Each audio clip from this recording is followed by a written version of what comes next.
Let me copy this so I can paste it and make a post about it.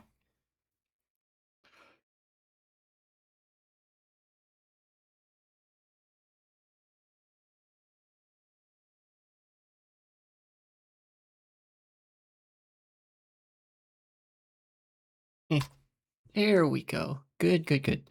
I'm a few minutes late again, as seems to be the norm. I shoot for 1:30. I hit around 1:35, 1:40, but that's okay. Um, Let me refresh this page too, so I can confirm that I am live on Twitch. All right, great, good, good, good, good. No issues there. Nice.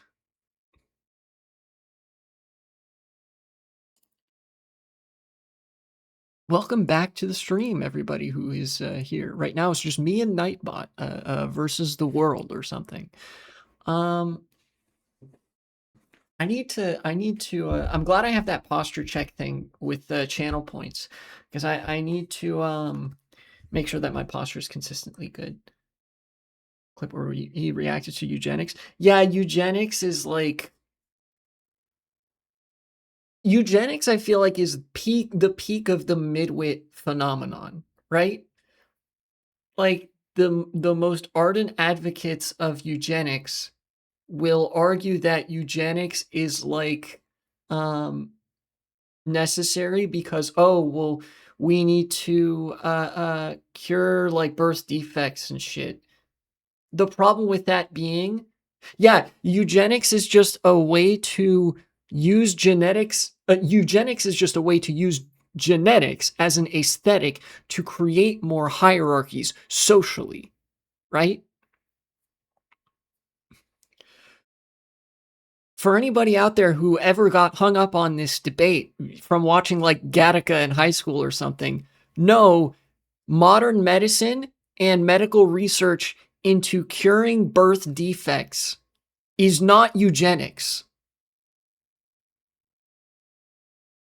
Did like the advocates of eugenics or the people who love playing devil's advocate will literally try to argue with a straight face that curing cancer is eugenics, not because they believe that curing cancer is actually eugenics, but because they believe that eugenics is good and are trying to convince you of such. So they have to convince you that something that normal ass medicine has been trying to do for centuries is actually part of this mostly racially and ethnically motivated reactionary political movement that sprung up in the 19th century. Yeah, they're trying to sneak it through the door effectively, but fortunately that doesn't work on the vast majority of people. Unfortunately, because eugenics is peak midwit shit, bars by the way, all the most powerful and most stupid people in society buy into it, which means that, like, I don't know.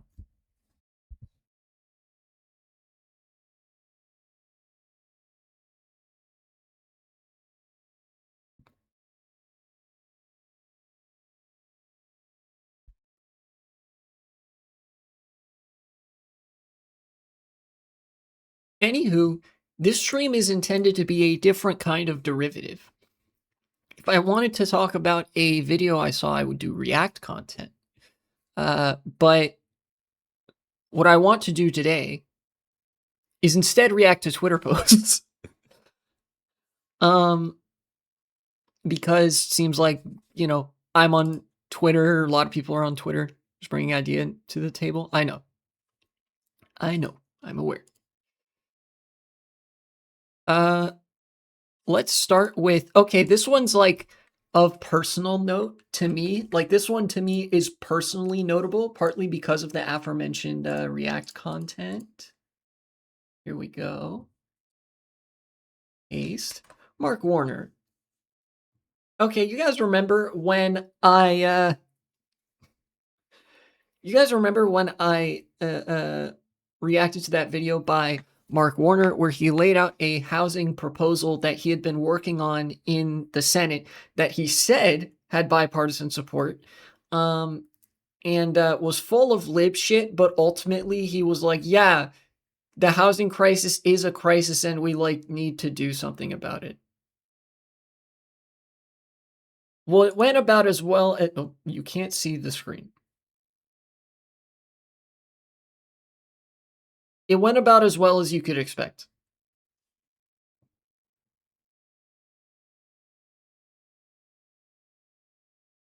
Unbelievable. House Republicans just killed our broadly bipartisan housing affordability bill, which would have been a great first step towards lowering skyrocketing rents and mortgages. First step, I agree with. The rest of this, maybe not so much. Republicans are actively torpedoing progress towards lowering your rent. Notably, he didn't talk about rent hardly at all when he mentioned that when he walked through what that bill would entail. There was nothing about rent stabilization. But the most egregious thing is unbelievable. No, actually, Mark Warner, I can fully believe it. I can actually quite easily believe that you're like, here's this like neoliberal, technocratic, but ultimately kind of well-meaning reform to, get the foot in the door or whatever on focusing on the housing crisis and building more housing and shit. And Republicans were like, no. Like that's not unbelievable. I feel like you need to relearn what the word unbelievable means because it means it's something that's so difficult to believe to the point of being out of the realm of reality. This is one of the most easiest things to believe. Like, yeah, we should lower housing costs. And Republicans are like, no, because they are pro housing crisis. Like, again, maybe it's possible that this is part of some sort of motivation that I'm not privy to. That is to say, that's the diplomatic version of me saying that, like, he's probably in the pocket of these same interests and was only permitted to do a slightly more extended virtue signal to this effect. But you have to know Republicans are in the pocket of real estate. One of the biggest lobbies in America is the real estate lobby because that's a big sector of the economy, big business. A lot of people making a lot of money from housing costs going up and up and up. You know,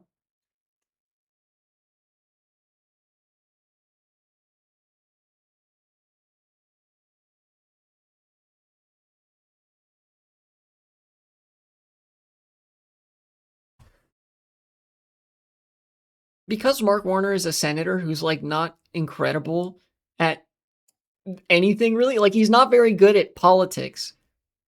Um, People are kind of clowning on him in the replies, but like most of them are right wingers, so it's like the most brain dead shit imaginable. The only good reply that I've seen is actually this one because he's like, oh yeah, like obviously, basically, is the sentiment being conveyed. I do genuinely wonder. I don't think he actually believed that House Republicans would support this, but I do wonder if he did, what could possibly make him believe that House Republicans would support something that does anything good if the circumstance was not like their political career is actively under threat, you know? I guess this could be considered another example of Democrats and politicians being some of the least politically educated and least politically intelligent people in the country, you know? Like, sure, you may know how, like, the procedural steps of a committee works in the Senate, but you have no degree of political literacy to be doing this shit, you know?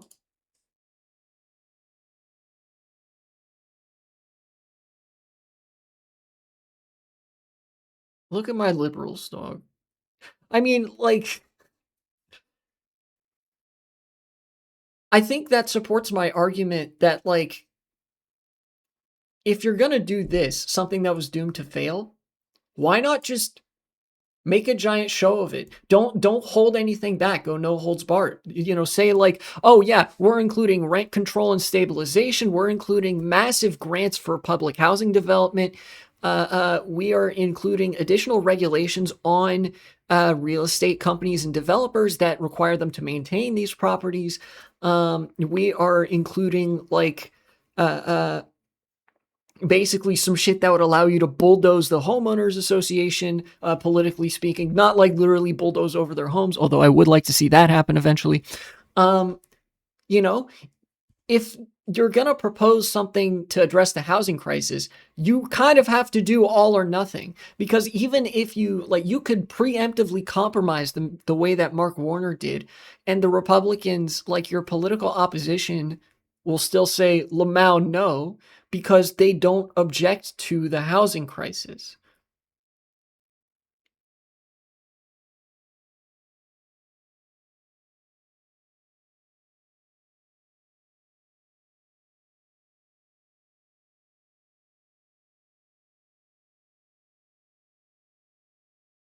They probably have their own house. They do. No, I know they do.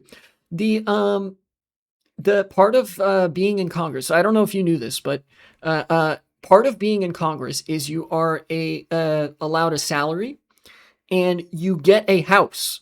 You just get a house if you are a member of Congress in DC, because that's like you have to live in DC. There are living arrangements sorted out for Congress people and senators um,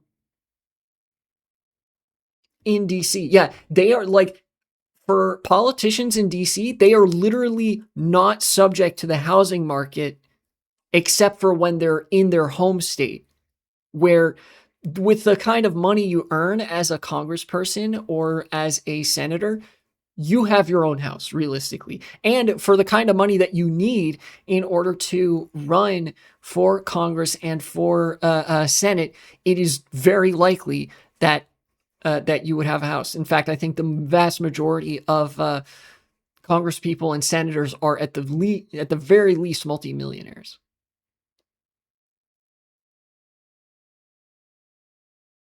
Meanwhile, for the rest of us, we have to be subjected to the housing market, uh, like legitimately subjected to.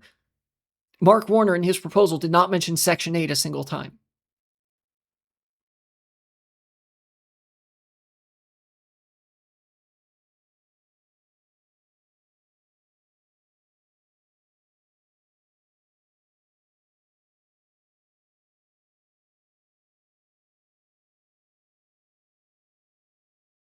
But that was something that I saw. I was like, oh hey, that feels like it felt like a sequel to the fucking video that I made.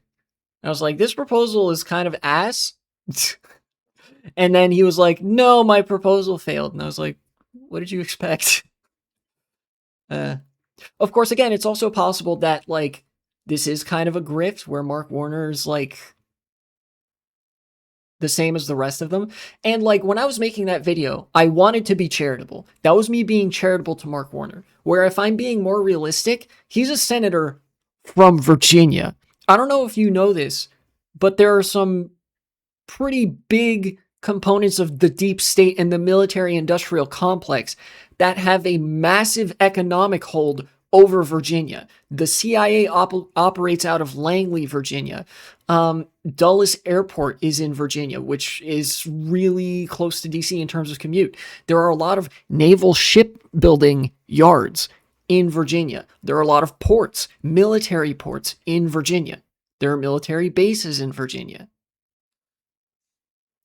because Virginia is very close to DC,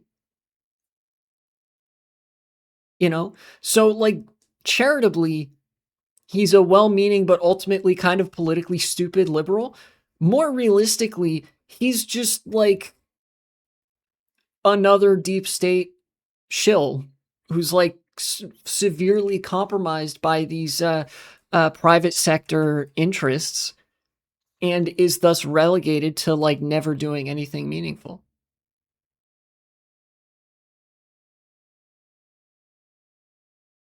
Yeah, Gotron. Well, what I'm criticizing him on is he was preemptively nice to them. You shouldn't have been nice to them. You know? Republicans actually, like, because of how the ideology of fascism works at a psychological and psychosexual level, they don't respond to compromise. They don't respond to you like extending a hand and like extending the olive branch. Liberals respond to that. Fascists don't. Fascists, and liberals too, respond to strength. Fascists respond to you coming out and saying, fuck you, we're doing things my way, we're going to make this country incredible, here's my plan to do it, if you oppose it, you hate America, let's get started, I will be writing your name down if you oppose this. Right? Like you have, that's the kind of tone you have to strike if you intend for any of this to actually work. But to me, because he didn't strike that tone, it's kind of clear to me that he didn't really intend for it to work, or at least like didn't care about it that much. I guess it's kind of like a different version of what I was saying in the React video, where it's like his urgency, his tone does not match the urgency at all of the issue of housing.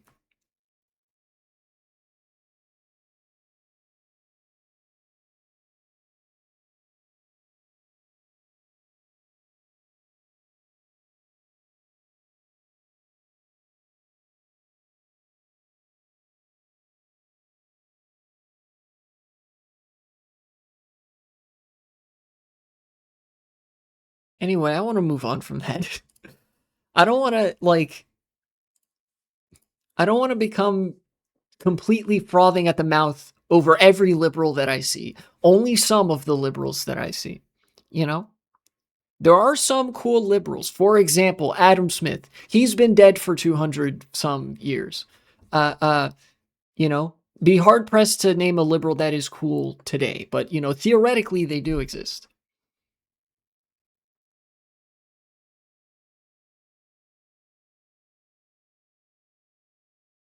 And when I say liberals, I don't mean like your average liberal. I mean liberals.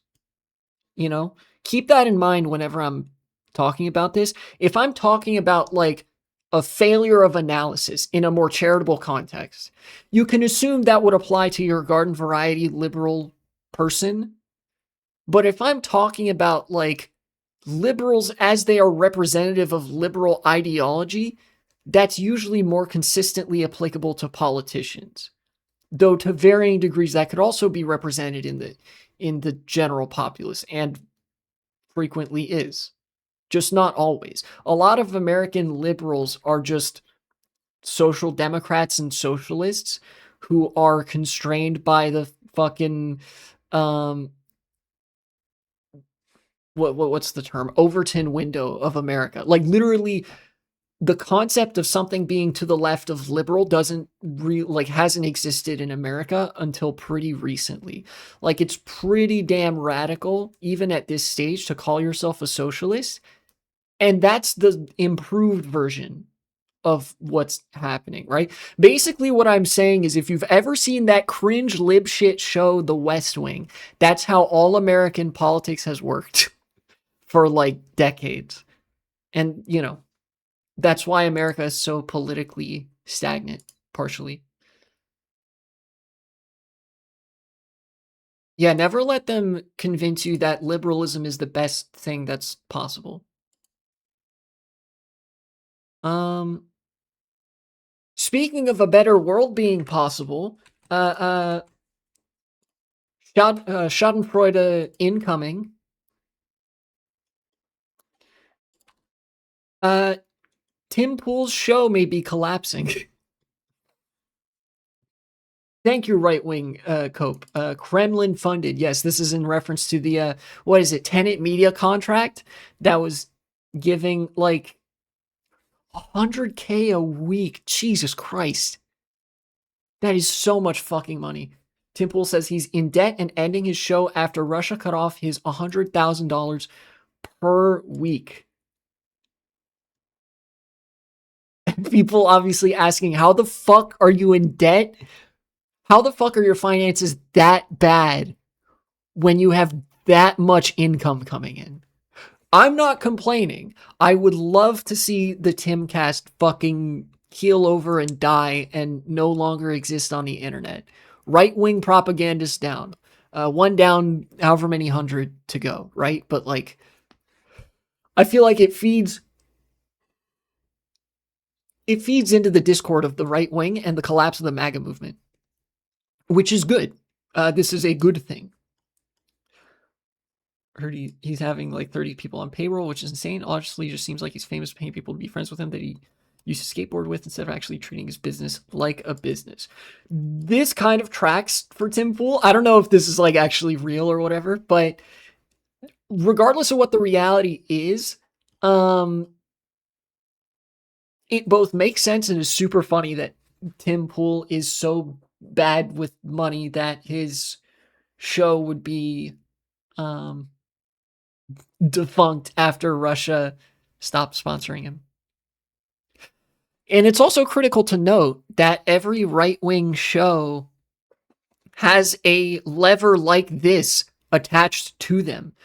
My stream is not like that. You think I get any fucking money for this? I only wish, dude. No, I do this shit for free. This is in my own apartment. I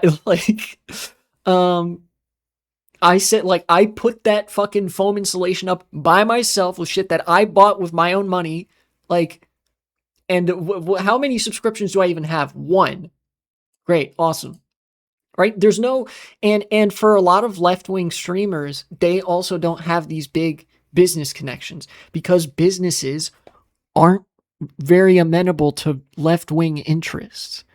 That's kind of what makes them left-wing interests.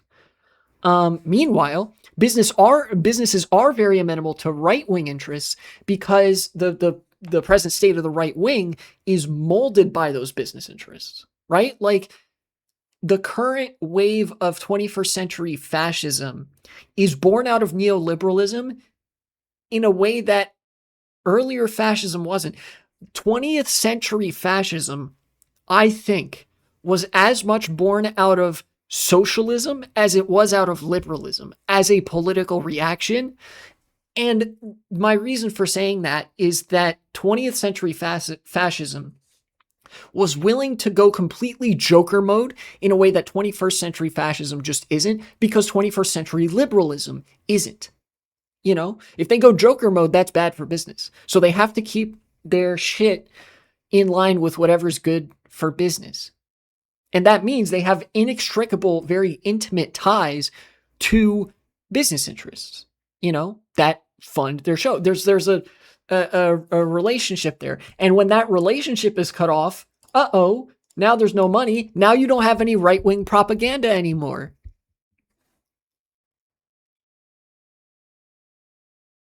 How much you want to bet he uses DoorDash too much? I'd put money on that. Sure. Not actually. I don't gamble. Don't fucking gamble. But yes, I would hazard a guess that Tim Pool does use a lot of do a lot of door dashing. His ass is not cooking for himself.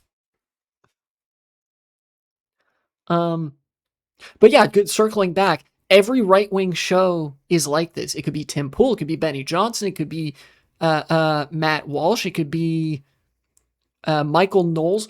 All of them are propped up by very long-standing business connections, like insider connections, in a way that no left-wing media is. That's why, and it's also the same reason why news outlets are so dickless, because this same relationship exists with them, albeit through more bureaucratic channels.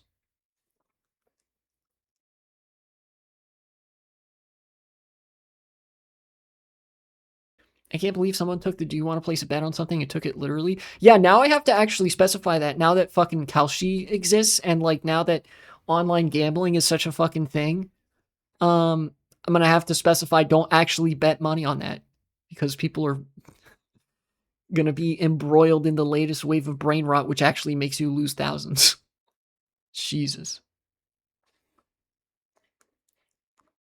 Anyway, El Bozo, hopefully, if Dark Woke comes back, I want that to, at the beginning stages, I want it to include rainbow capitalism so that we can then move on to rainbow socialism, because these people are anti-rainbow capitalism and they will be dropped like a hot iron once Dark Woke is so back.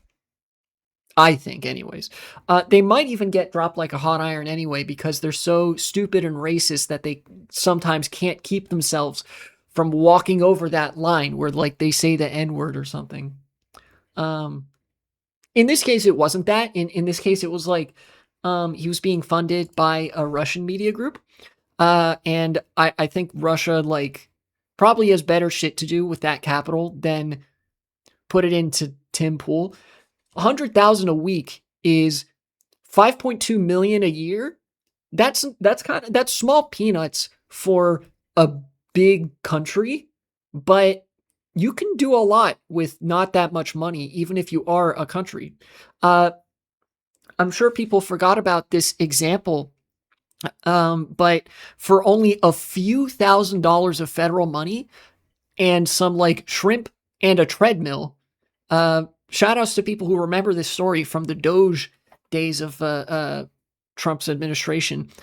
For just a few $1,000s and some what's the term, brackish water shrimp that were living in the Chesapeake Bay and a treadmill, we were able to like actually do really important research and gather really important data on how different like saline levels of water affect species of like animals, in this case shrimp, when they're living in an environment that's more or less suited to their needs, right? All that for a few $1,000s.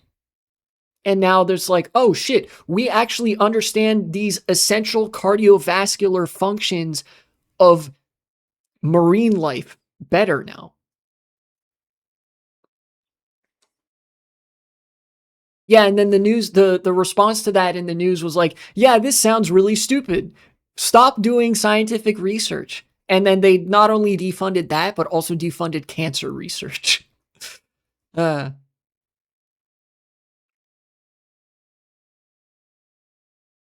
that's the kind of shit that you can do with not that much money. So it's possible that like Russia wanted this for some different shit. Maybe they're doing research on shrimp in the Chesapeake Bay. Probably not. They would have to come to America to do that. But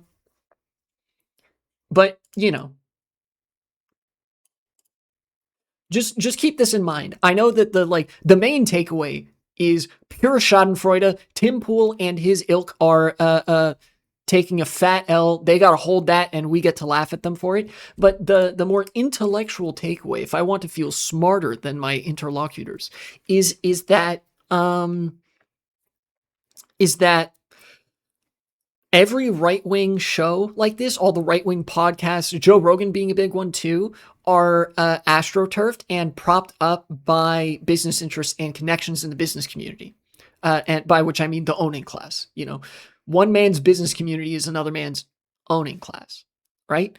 And if those connections, for whatever reason, become jeopardized, then say bye-bye to those right-wing podcasts and like propaganda outlets and shit.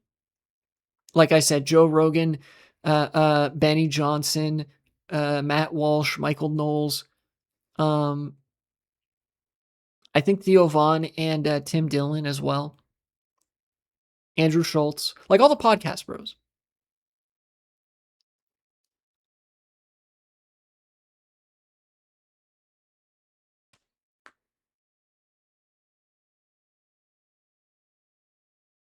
They want every one of their pawns to be in debt, makes for great slaves. Yes, the financial leverage is an important tool here, where the purpose of right wing propaganda is to be slop that is mass produced and saturates the airwaves, so that like you are able to completely push out any competing narrative regardless of how bad your narrative is.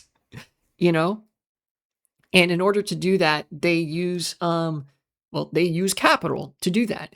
They develop these connections so that these creators are reliant on the capital that is given to them by businesses. And I say capital and not money because it can be capital can take more than one kind of form. It's not just money, but it is all capital. Notably, another good example of this is Chorus Media, which was the Democratic Party's attempt to do the same thing, where Chorus would provide pretty paltry by comparison paychecks to certain content creators, such as David Pakman, Brian Tyler Cohen. It was a huge thing. It was a huge drama a while ago that notably David Pakman and Brian Tyler Cohen lied about and did not refute. The real meat of the matter was there are a number of smaller creators for whom even a few $100 a month, or like $1,000, $2,000 a month, was made a massive difference, enabled them to keep producing content, and that worked. But the Democrats, through Chorus, tried to keep a leash on them. Basically, the money was contingent on them towing the Democratic Party line. You might be able to see where this is going. They weren't allowed to criticize Israel. Otherwise, you lose that money. This is how narratives are top-down manufactured. Yeah, corporate overlords are real.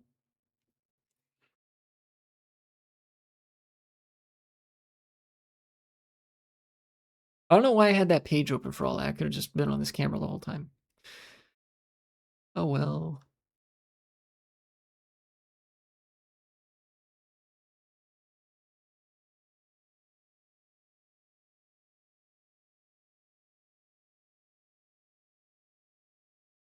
I might even make that a segment. I don't know. I feel like that's good analysis to put out there to remind people that like right-wing slop podcasts can't get by on their own merits and never have and never will. So they like need to rely on those business connections. And usually it operates the other way around, where the business connections, the businesses come first, and then they more or less make the podcast. You know, and I don't say make as in they start it in their own thing, but like they go and find a tiny podcast to boost because they need something. It's not like where, you know, somebody's just doing it for the love of the game anyway, you know, type shit. I'm going to write that down here.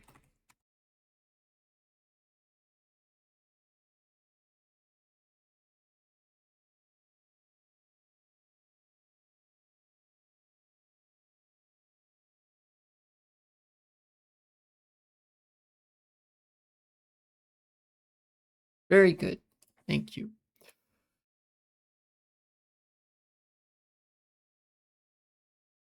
Oh yeah. Um I feel like this keeps happening. Anybody else feel like this shit keeps happening where you see like new bit of like economy ending news? Oh yeah, such and such worst level since the 2008 financial crisis, worst level since COVID, worst level since the Great Depression, etc., etc. Like basically, oh yeah, you know this economic metric that probably hasn't been relevant in the discourse for a little while. Yeah, it's currently worse than it was at all the worst points in American history or something like that. Um I can't make a segment out of that every time. I'm like, please. Anyways, we got another one. I took the time to corroborate this. There's no link here. So I did take the time to corroborate this. We'll look at that in a second.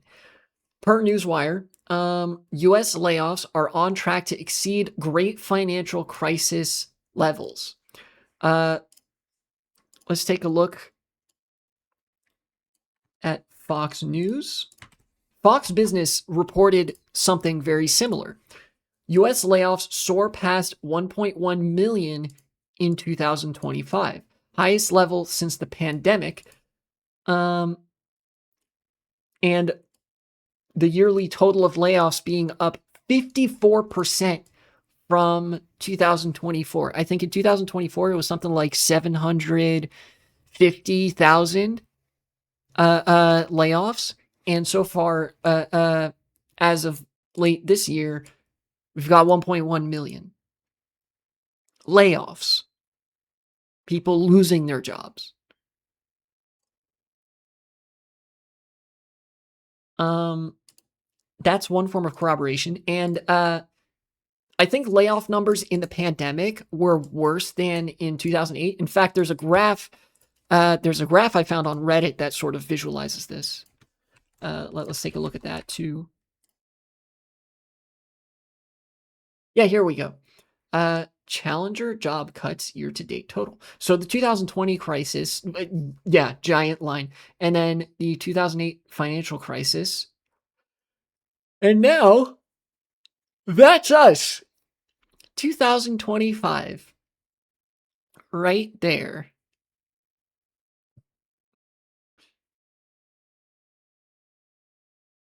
So confirmed.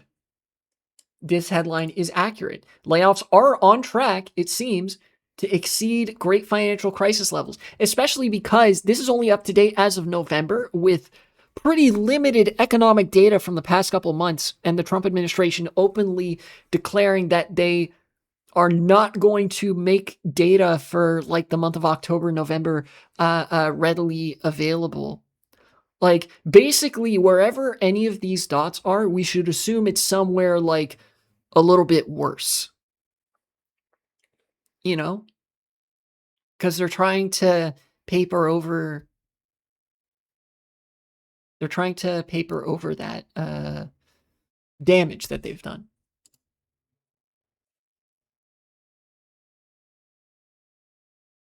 This is Parley market odds. This literally doesn't matter. Oh, odds of recession over 30%.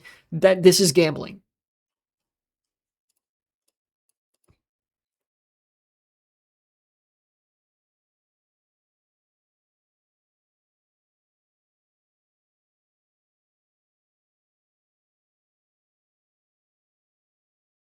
I can't really say anything about this that I haven't already said last stream or on other occasions. The economy is just so completely fucked for so many reasons. If I wanted to appeal to the boilerplate liberals, I could talk about the tariffs. That's absolutely part of it. Uh, I could talk about stuff that has been brewing for much longer. I could talk about stagnant wages and rising prices. I could talk about the offshoring of jobs and the sort of uh, ever widening gap between the actual economic leverage that workers have versus the economic leverage that uh, uh, business owners have, which is distinct from just how high are wages. I could talk about how not having unions is partially responsible for this. I could talk about how having unions is partially responsible for this. It all just you eventually you just get down to brass tacks again. It's capitalism. Capitalism, like the explanation is in the name. Capital. The foundation of capitalism is competition. I don't think anybody would object to that. The objective of a competition is to win the competition. And to win the competition, your opponent has to lose the competition. Okay? Got that much out of the way. So, in an economic model based off of competition, who are you competing with? Everybody else.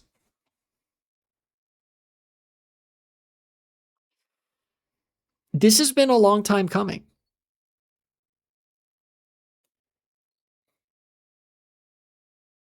And you know, something boom bust cycle, something tendency of the rate of profit to fall. That being like the motivating factor for trying to find infinite avenues of growth where none are possible. Uh, and it runs the real economy into the ground. This is why you can see simultaneously corporate profits at their highest level historically. You can see like the Magnificent Seven capturing a larger and larger share of the speculative economy. And then you see shit like this. Then you see layoffs reaching like a historic peak. You see wages not moving. You see union membership being very low. You see unions doing weird shit even when there is union membership, you know? You see the death of like local economics and local politics and stagnation at the local level, right? You see all these things that are materially observable just when you go outside. Like you could, fuck, if you've ever driven through a rural part of America, you will know what I'm talking about visually. There are a lot of areas in America that economically suffer a lot. And that's reflected here, but it's not reflected in these sort of growth statistics because that's not a bug. That's a feature. Your community being destroyed because Walmart needed to price somebody out to set up a new location and capture more market share is not a bug of the system, buddy. That's the system. A million people being fired is not a bug. This is what corporations wanted to happen, right? Labor, because of speculation, labor is not an asset to be invested in. So much of what makes capitalism theoretically functional is that there would be some kind of common uniting interest between the working and owning classes, right? Even where there was friction, there would be like, oh yeah, if labor is an asset to be invested in, it actually benefits both the worker and the capitalist for workers to be paid well and not be destitute in an economy of private ownership of production, right? Capitalists in the 20th century understood this to an extent. Some of them employed it to varying degrees, like Henry Ford, noted anti-Semite, but very significant business owner in American history, paid his workers enough to be able to afford the cars that were produced at Ford factory, because while exploitative, that was mutually beneficial. That was when labor was an asset to be invested in. Automation has progressed to the point that like anybody that like does manufacturing, right? Auto plants can get away with what used to be considered like a skeleton crew, right? You don't need that many laborers as an asset. Beyond a bare minimum, labor is a cost to be cut, not an asset to be invested in. Because investing in labor could never net as much in financial return as speculating, gambling on the stock market, investing in AI, investing in further automation so that you can achieve more or less the same productive output, even if that productive output is at lower quality and makes society worse and erodes the social contract, your margins get fatter. That is the incentive. That is why so many people are getting laid off. Yeah, the machines don't have rights. Machines don't have protections. They're not sentient. They don't need to be paid. They don't need to, they don't have expenses that they need to pay at the end of the month. They don't have rent or groceries that they need to, be paid. You know, sure, machines need maintenance, but that is significantly less expensive than paying somebody. Yeah, machines consume fewer financial resources than people do, even if they consume way more material resources, right? Like a machine would demand much more fuel. Let's say, for example, it's an industrial press, right? An industrial press needs fuel, much more fuel than a human. But it doesn't cost as much just to procure that fuel and do like quotidian maintenance on an industrial press. It costs a lot to pay somebody money that they would need for multifaceted maintenance of their own person and life outside of work. Effectively, it's impossible to make machines of men, so you fire men and use machines. Literally, Adam Smith talked about this. Adam Smith talked about one of the dangers of craft specialization being the atomization of workers to something less than human in the over specialization of certain tasks for the sake of economic efficiency, at which point it's not efficient because you're not maximizing for positive social outcomes. You're maximizing for pure amount of product made or money made or profit accrued or growth or something, you know?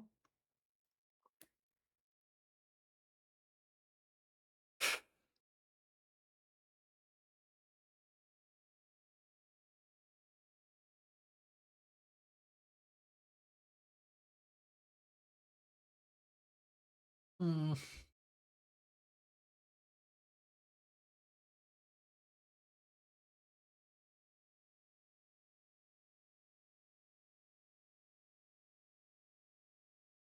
It's kind of crazy that like everybody associates capitalism with Adam Smith when Adam Smith was like, yeah, by the way, you have to very strictly police these financial incentives because it will lead to a inhuman hellscape where people are simply units of production, and the masters of the craft, the owning class has complete control over them because there's always going to be that power imbalance.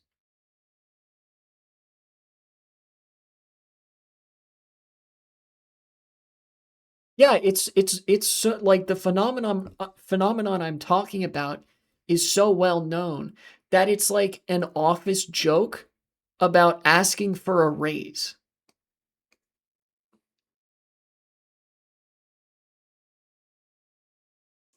or the idiom of I don't get paid enough for this shit, right?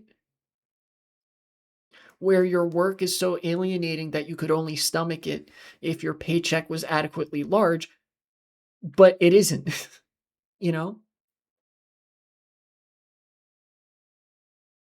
My hot take is that work shouldn't be a humiliation ritual that's profoundly alienating, and you shouldn't, you know, be precarious at all times. But that's kind of the foundation of capitalism. So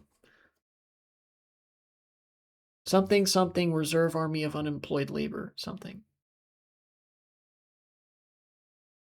By the way, I should mention too, this graph, like with these layoffs, there is actually an incentive.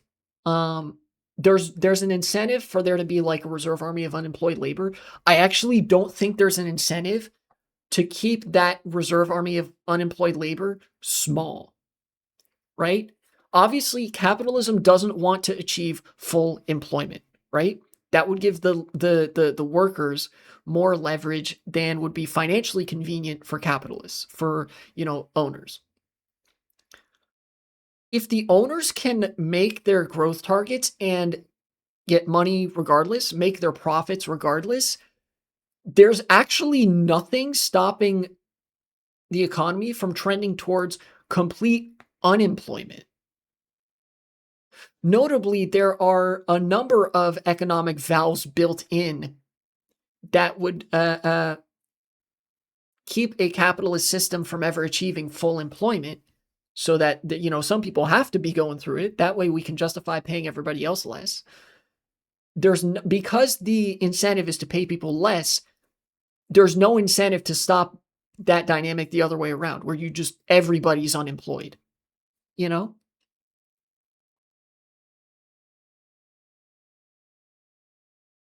that might be the future that we're in for, right? If automation proceeds the way it has been, and like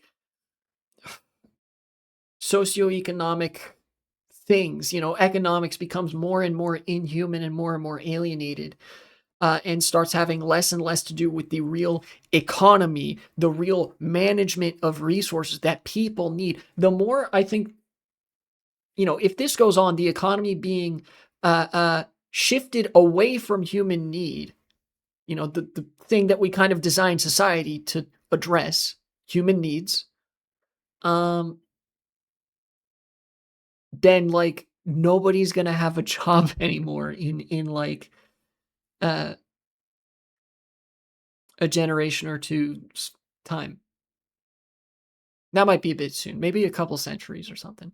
Again, that assumes like no systemic change, but yeah.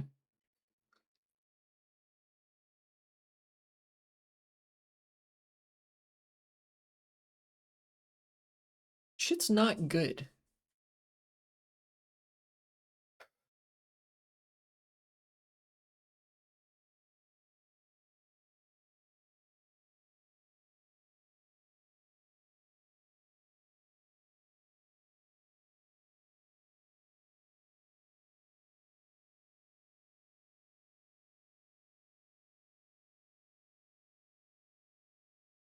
Oh, speaking of, um, lucky for us, that won't happen because the system isn't stable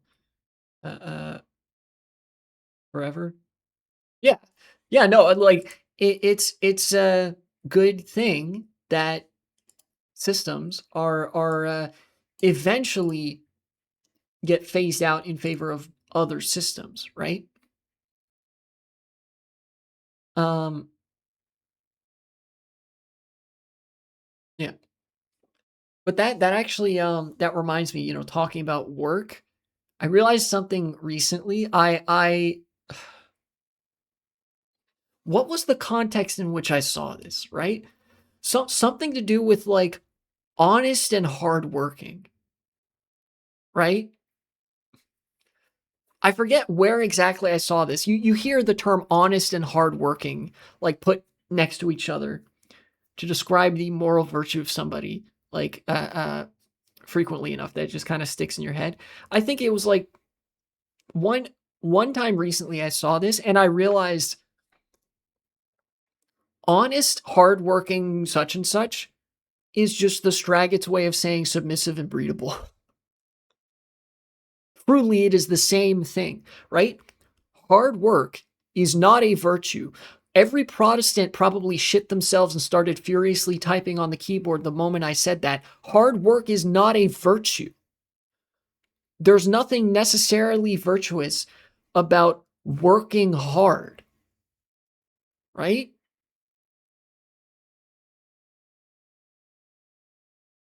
So then why do we refer to honest and hardworking as a single virtue? Honesty is a virtue. Don't intend to refute that one. Honesty is virtuous. Um, like you particularly you hear it like good, honest, hardworking Americans, hardworking workers in this country, blah blah blah. They have to preface it with hardworking. And what I eventually came to is that if you're hardworking, it means you do as you're told, right? Literally, you are submissive. You are willing to submit to very strenuous conditions of work. That's what hard work means. It means it's like working you pretty hard, you know? So the phrase honest and hardworking refers to somebody's moral virtue and it seeks to emphasize because they preface it with honest. That phrase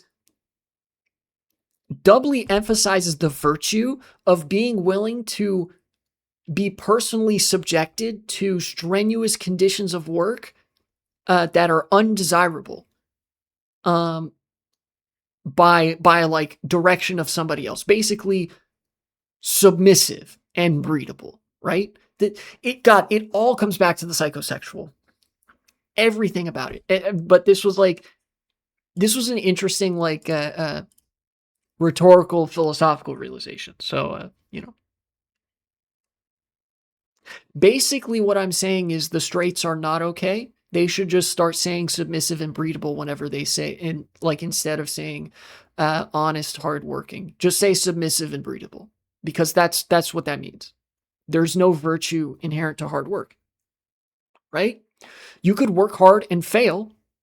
You could work hard to make things worse. That's not a virtue on its own. Like hard work is not a virtue on its own. There's nothing good about working hard by itself. Outcomes are good. Outcomes can be good. An outcome can be begat without hard work in some instances. Sometimes it does take hard work. But the virtuous thing there, if you work hard to achieve a good outcome and you achieve that outcome, the morally virtuous um the morally virtuous component of that is not that you worked hard.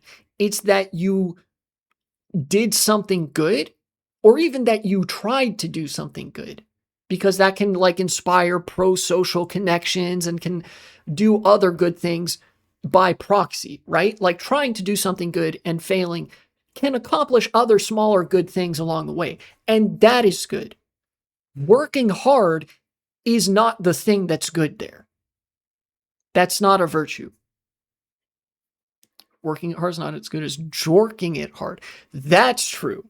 Jorking it hard is a virtue.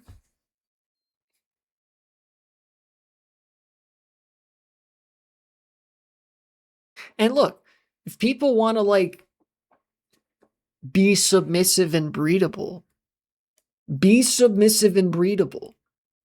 You just don't lie to yourself and pretend that hard work is a virtue. Just say that you enjoy submitting to the will of somebody else and enduring strenuous conditions because you're like a masochist. It's all I swear it's all sexual. You find this shit, you come across this shit completely by accident. Everything is sex except for sex, which is politics, and everything is politics except for politics, which is sex. Yeah, we need to stop feeding the soul of Freud. He's too powerful.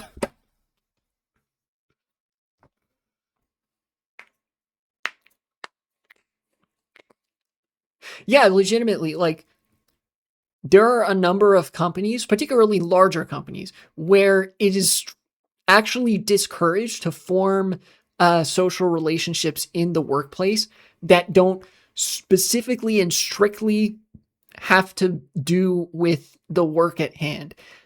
Like they discourage socializing with colleagues over stuff that isn't work, you know? Because if you're doing that, then that's like you're not totally submissive. You're not totally submitted to the interests of like the company, by which I mean usually it's the interests of like uh uh executives. You know, because executives don't always do shit that's good for the company, but their interests usually prevail over most other people's. That's usually the direction, right?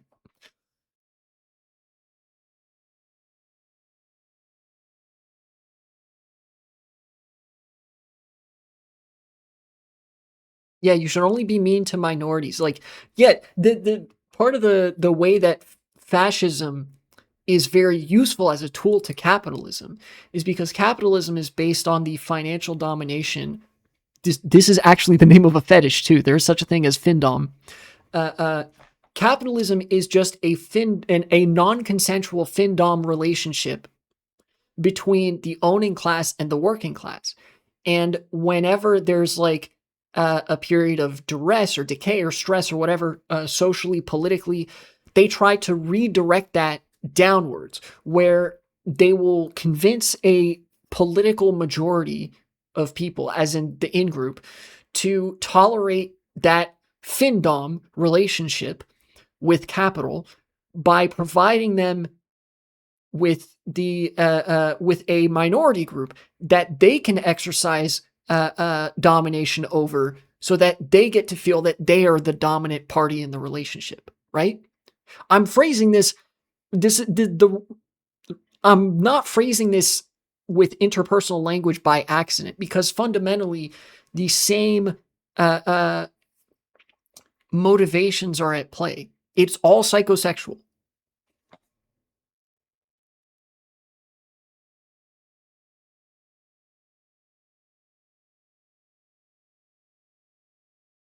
Is why I shit on the HDG. I don't know what HDG is or who HDG is.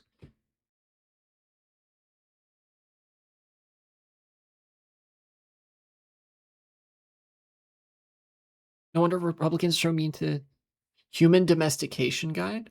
Oh, okay. I don't know what that is. No wonder Republicans are so mean to minorities, are so insecure about their power. I mean, yeah, you can't be a fascist without being profoundly insecure. You don't want to know? Trust. I could hazard a guess, but and I think I would believe you. Yeah, I don't want to know. Thank you.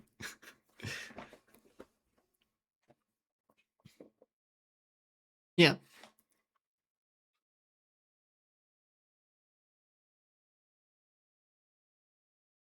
You know what? Honestly, okay. I'm going to make a really weird sounding argument.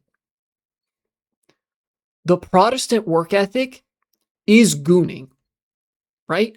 The Protestant work ethic, the insistence on hard work in itself as a virtue, is a form of gooning, right? Because gooning is the performance of sexual subservience to a hierarchy where you are the bottom bitch, right? And that is like it's like a fetish.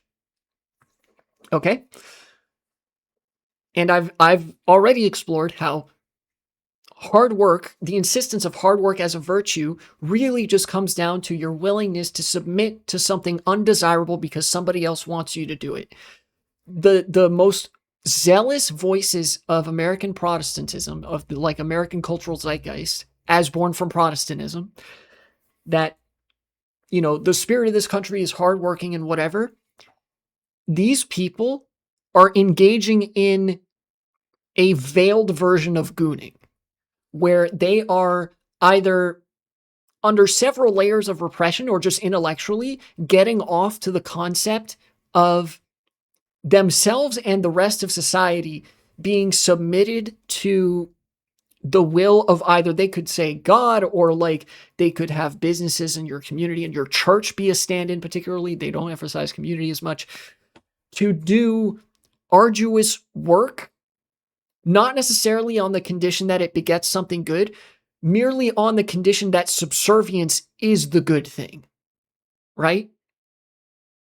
Subservience for its own sake, driven by a psychosexual urge to be praised for your submission.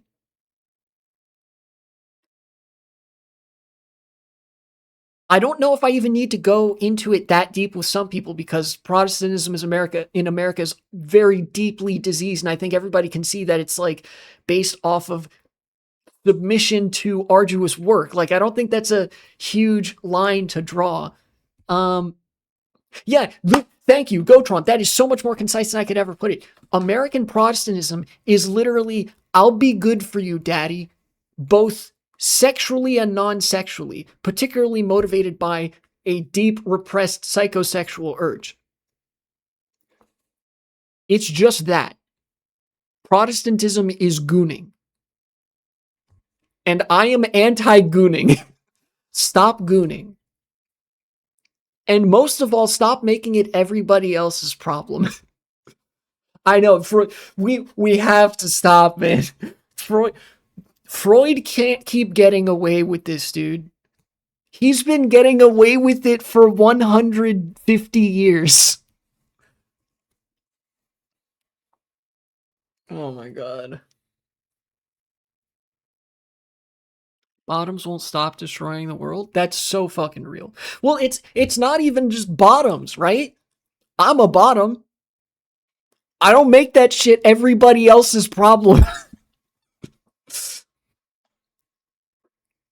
It's these fucking repressed freaks that have no outlet. You'll notice all these people that are like that are gooning by way of adhering to Protestant ideology, by way of like submission to the Protestant work ethic, submission to the will of either the state or your employer or your church, which demands a lot of exigences from you, like destroying your mind and body.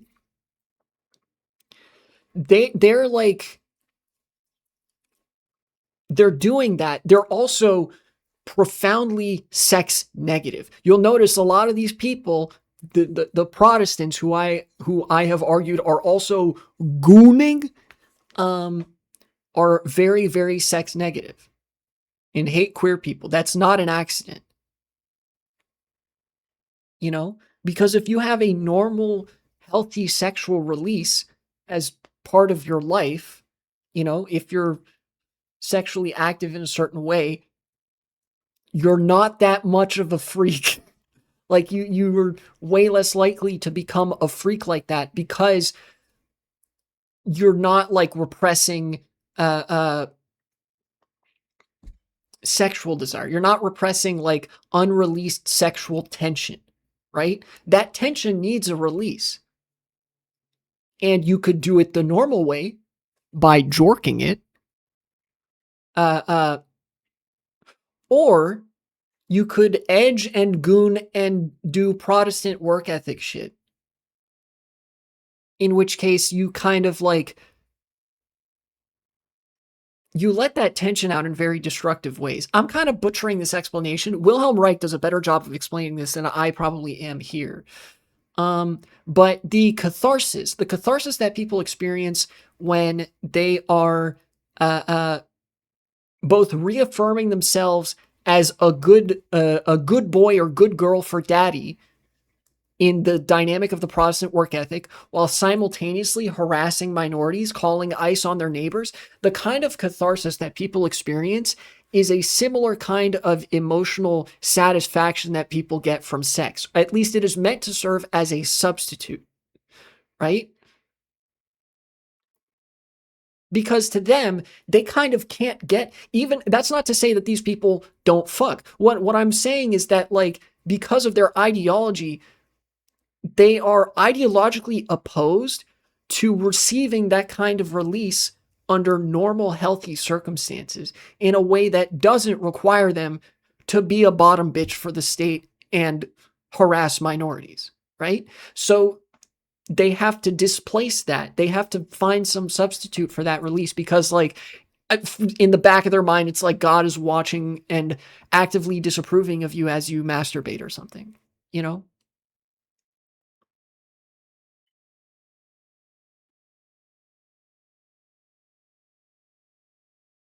Every fascist movement is like that to varying degrees, right? I think it's American Protestantism, I think, lends itself exceptionally well to this because the Protestant work ethic is so central to the entire religion. But notably, there have been fascist movements in countries that were not Protestant, not even culturally Protestant, and this same psychosexual repression and displacement of energy, like displacement of release from like normal modes of like sexual intercourse and whatever to non-sexual but psychosexually motivated harassing of minorities, that's present in non-Protestant fascist countries. But it's also present in Protestantism necessarily, which motivates Protestantism towards fascism, right?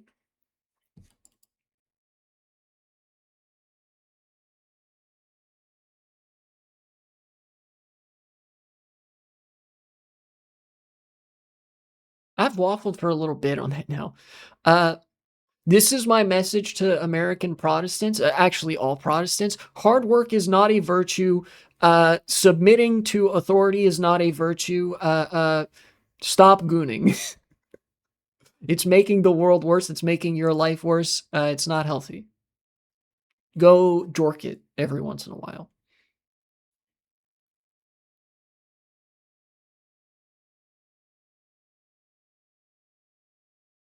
Cut, cut, cut it. I don't know if I'm the fact that it occurred to me to make that a video is crazy, but I feel like it's crazy enough that it might work. That might be good content.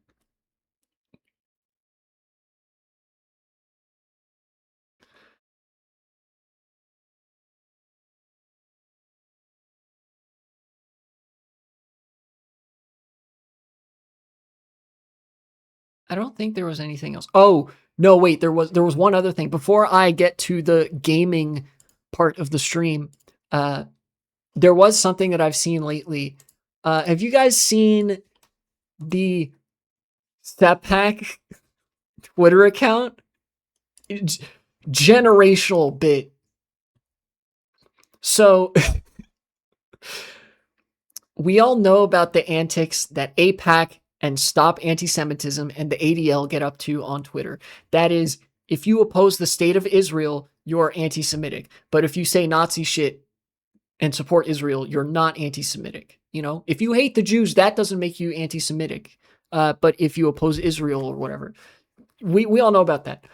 This account surfaced recently in the wake of, I think, Trump crashing out at Ilhan Omar, who is Somali American, uh, and a representative from the state of Minnesota.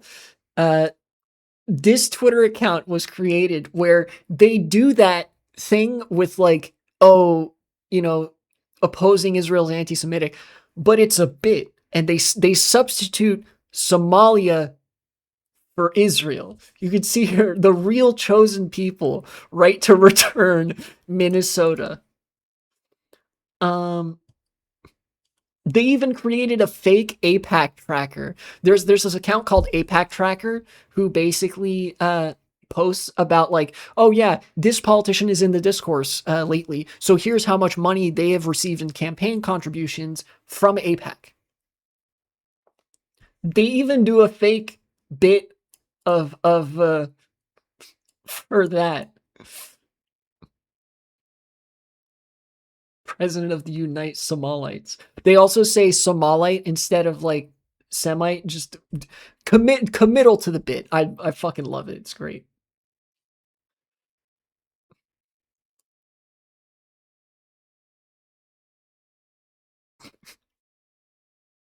The chosen Somalites have 1,000,000 settlers on the west coast.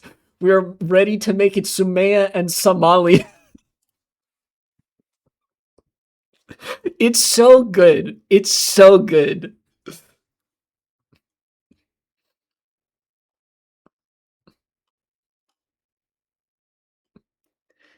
I think somebody even did a meme where it's like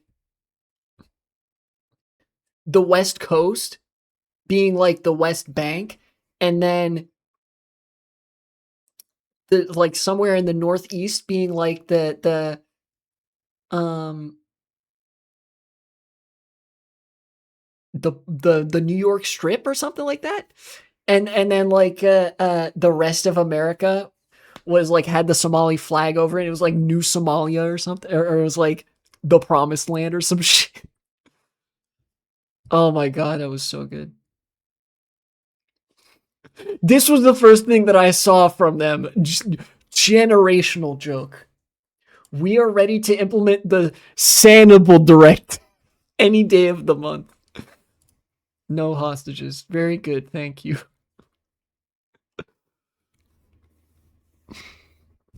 For those not familiar, I'm sure anybody who watches my stream is probably familiar, but in case you're not, the Hannibal Directive is an Israeli military protocol where, in order to, uh, uh, I don't know, kill or take out uh, uh, a designated military target, Israel basically waives all consideration of civilian casualties, notably of their own civilians too.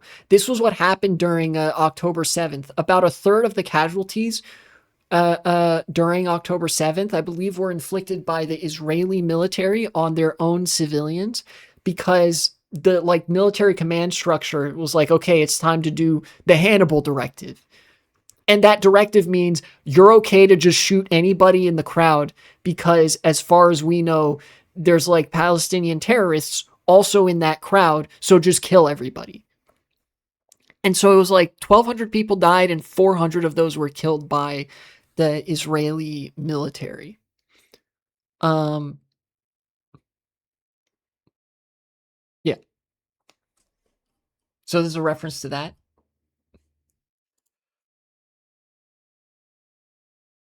Somali Defense Forces are currently paragliding into Texas. Uh,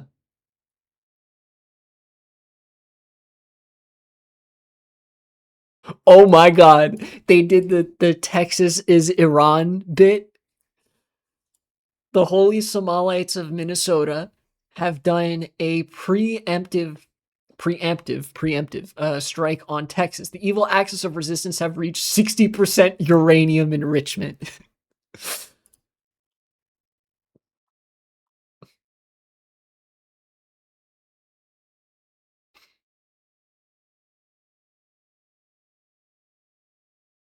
It's actually like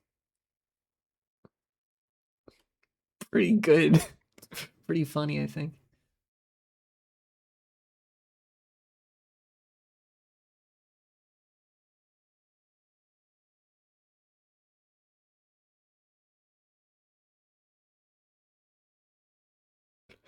If it actually says this in the Bible, that is so fucking funny, but it doesn't actually say that, I don't think.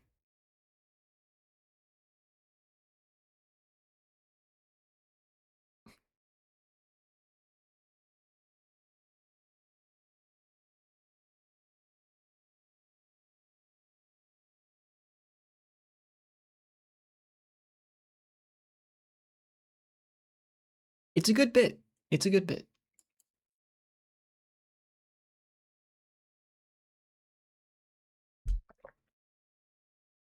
I am gonna now launch my Pokemon game. I'm gonna turn on my Switch 2. I'm gonna start playing Pokemon. Now show these only on one display. Very good. Okay. I need to have this here. Very good. Okay.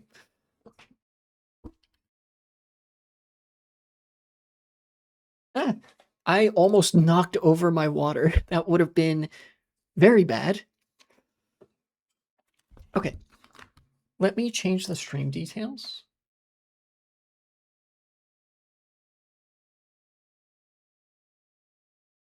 Very good.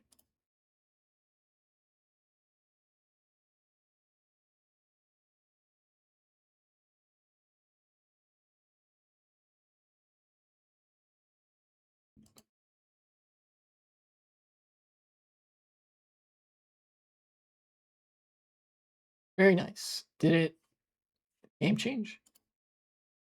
It should have. Okay, cool. Cool. Oh shit, I actually didn't talk about one of the things that I had written down. It was even the title of the stream and I didn't talk about it. Shit. All right, the Switch is on right now, but I'm actually going to uh go back to having my monitor on both screens real quick. Keep changes.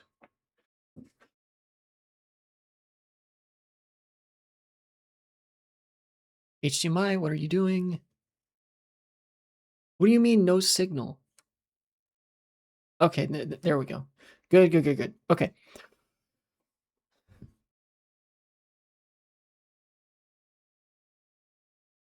Damn it, false alarm. Okay. I saw this yesterday, I think, after a stream. And I wanted to mention it. I'm gonna pause this. I'm gonna mute it as well. Let's take a look. Okay. Apparently there's a new trend on TikTok. Where you know how people have done like nostalgia bait edits for the 1980s and the 1990s and the early 2000s and shit like that. People always like nostalgia post at some about some point in the past. We're at the point where the trend is now making edits about like being a millennial in the early 2010s.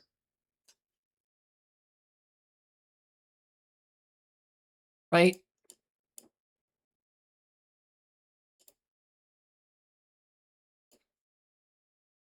Great.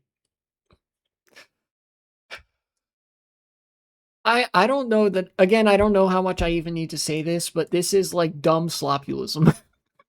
This is dumb, it's slop, it's nostalgia bait. This is fascist adjacent because it's completely irrational, uh uh relying on, well, like I said, feelings of nostalgia and being cheated and shit like that.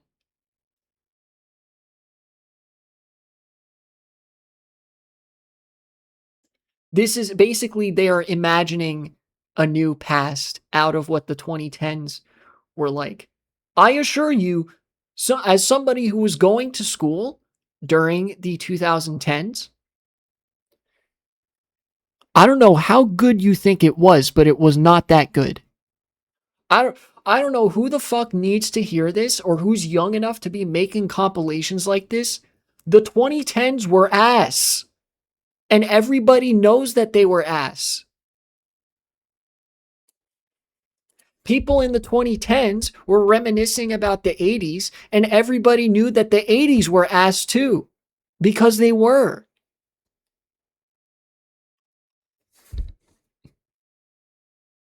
Imagine, okay, I don't know how brain poisoned you have to be. I actually don't know how brain poisoned and how stupid you have to say, hey, man, I miss when things were so much better during the fucking financial crisis and the years immediately following. Oh, yeah, the good old days, the Great Recession, fucking heat death of American unions, unprecedented wage stagnation. Like, legitimately, the last time that the minimum wage was revised upwards, the federal minimum wage, was 2009. It was raised from $5 an hour to $7.25 an hour. The minimum wage is still $7.25 an hour. Like, in what world? I guess in this world, people look at like 2012 and be like, man, that was so great. What about it was great? Coffee? You can drink coffee. Great. You can have black coffee. There's nothing stopping you. You can just do that. Typewriters? Nobody was using typewriters in 2012. The fuck are you on? We have those. They're called keyboards. You can Nothing's stopping you. You can do this.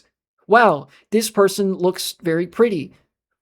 What's stopping you from having good fashion sense? Like, what? No, this is it's nostalgia bait. It's nostalgia slop for an era that nobody is nostalgic over who lived through it, unless you're part of the upper classes. And in that case, then, like, yeah. But we know that the upper classes, the what is it, the middle class, are the vanguard of fascism or whatever type shit. The middle classes were going through it in the 2010s. Uh, these buildings probably still exist too. It's like, it's just so nothing. Again, like, fashion sense. What is stopping you? You can do that. Like, this, man, I miss when we had this because we don't have it now. Like, you can cuff your jeans. You can still cuff your jeans and wear a turtleneck. Nobody's gonna shoot you.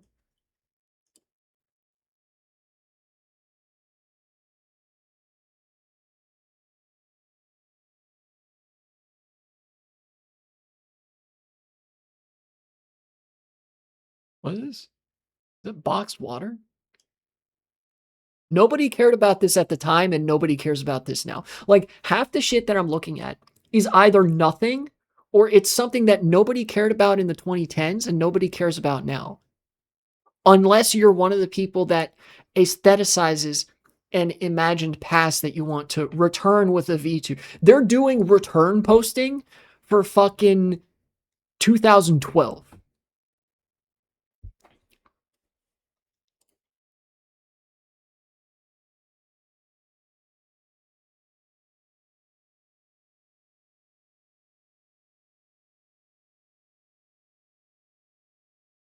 I'm almost positive this is ironic. Can we blame them? We had it all. Many such cases.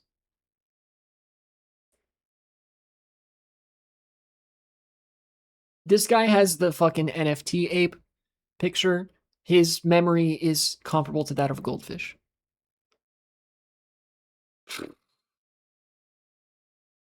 I hope people are ready for this to be the next wave of right wing populism. I think that's I got a little bit embroiled in the emotional reaction I had to this.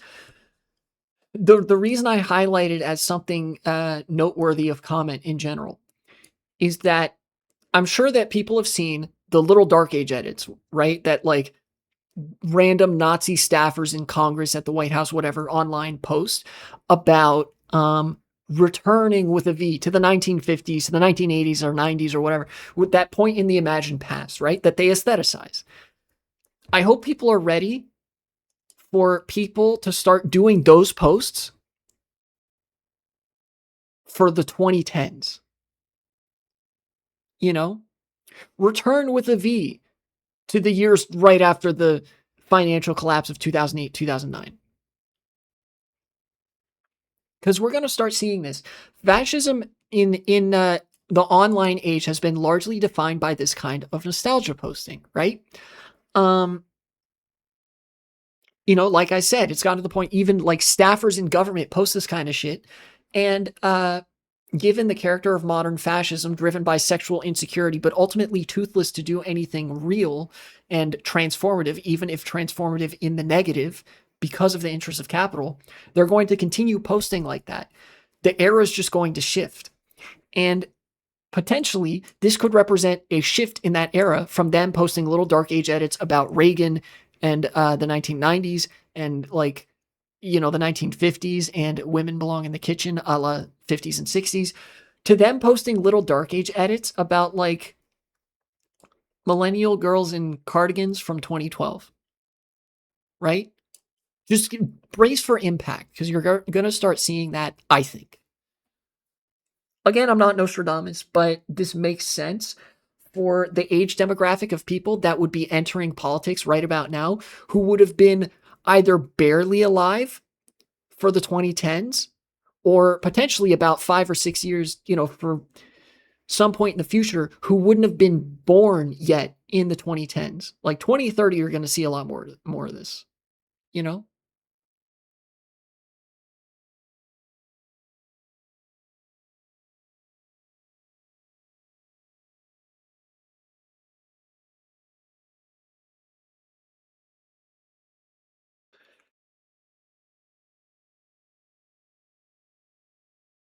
The kids are cooked. Kids are kind of cooked sometimes. You know, the kids can be all right sometimes, but, you know, sometimes the kids are also cooked.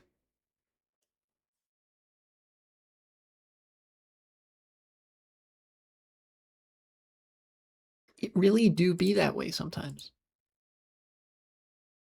Kids are always cooked. That's true. Kids have always been stupid and will probably continue to be stupid. Famously, this is why education exists.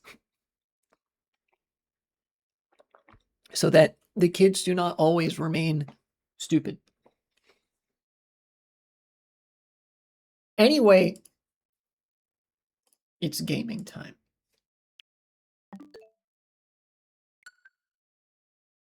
I will update the software.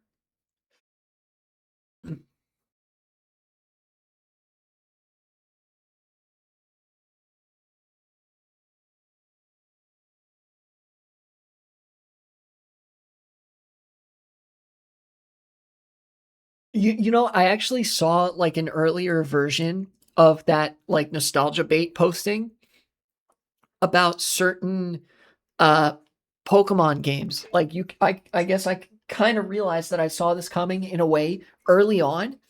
Um I remember not too long ago, you know, people will always nostalgia post about games that they grew up with, games that they used to play that they imagined are better than games now. Um sometimes they would imagine that correctly, But nonetheless, they did imagine it. It's not based off of any actual assessment of how good the game is. I was used to, for a long time, I was used to people nostalgia posting about Pokemon up to and including Generation 5. And I'm no different. I'll nostalgia post about some of the earlier Pokemon games, particularly Generations 4 and 5. Generations 1 and 3, I think, are hot ass by virtue of Gen 1 literally being the most broken experience ever, and Gen 3 not having the physical special split yet. But Gen 2's like region design is so good that it's like we overlook that. You know, I was not ready to recently see people nostalgia posting about Pokemon, not Pokemon X and Y, not Pokemon Sun and Moon, Pokemon Ultra Sun and Ultra Moon. The games that came out in, to my knowledge, 2016.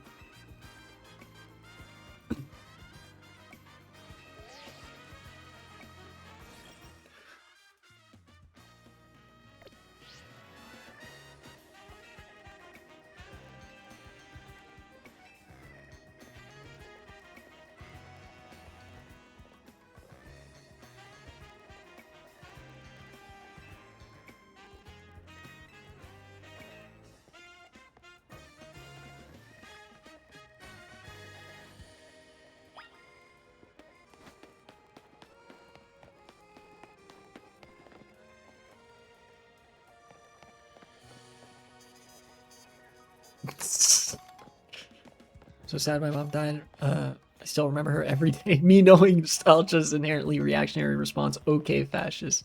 So true. You're not a real online leftist if you've never done that. I have personally done that. So all of my friends. Fact checked by real Marxist-Leninist patriots.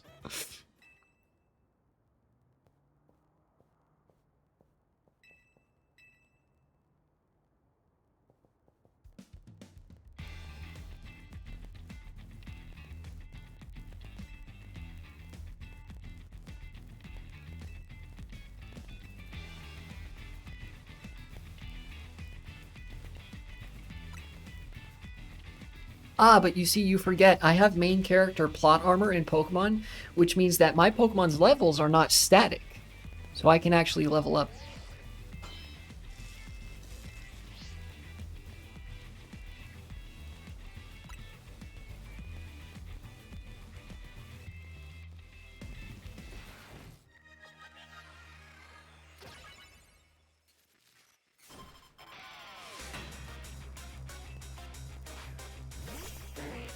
Slowpoke, eh? Does Totodile have Bite yet? Yes, he does. Okay, great.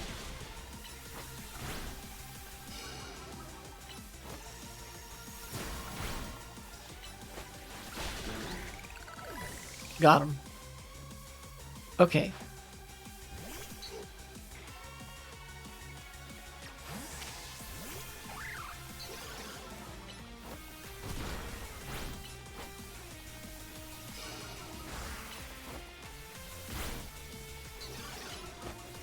The Spanish have a pejorative for French people? That's funny as fuck.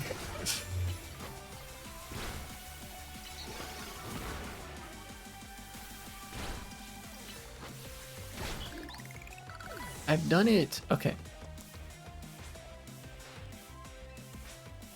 What was he got as his last Pokemon? Pikachu. Okay.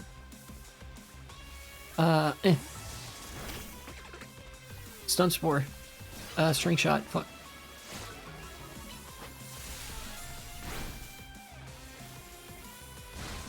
Am I? Oh, I'm taking a lot of damage. Okay. I'm gonna switch to Marie. There you go.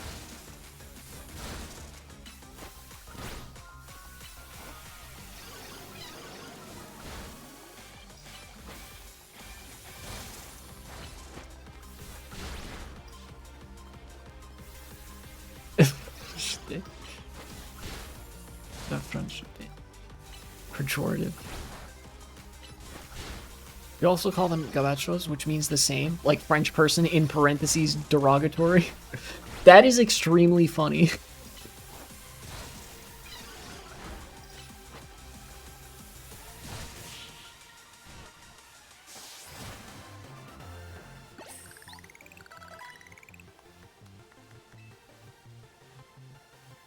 What do you say? This is like... Oh no, you said this is his 100th time seeing an opponent get promoted instead of him? This is fucked up.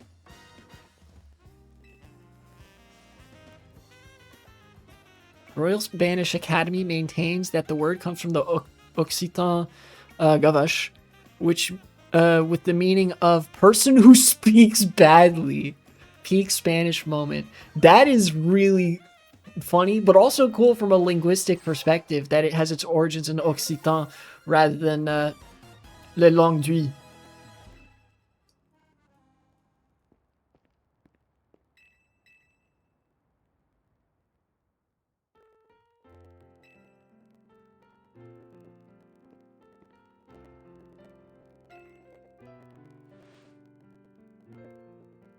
You know what also interests me is that since Spanish, Occitan, the langue d'oui, which became French, and many other languages, Catalan as well, in the region came from Latin, it's possible that like the origin of that word came from like very early Spanish and very early Occitan or whatever other language, when they were like, bro, why are you speaking so badly? Because at the time they would have just been dialects of Latin.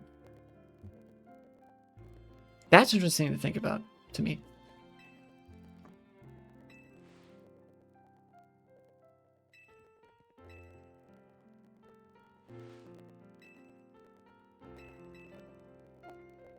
Sus Pokemon?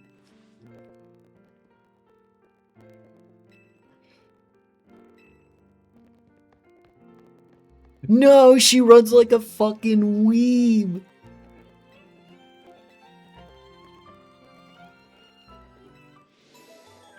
That's crazy.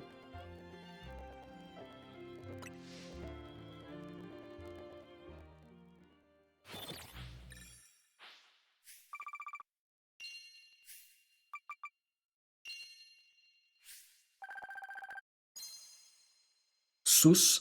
Yes to both. Have we considered that the Sus region of Morocco is also Sus, Amogus? Many are asking this.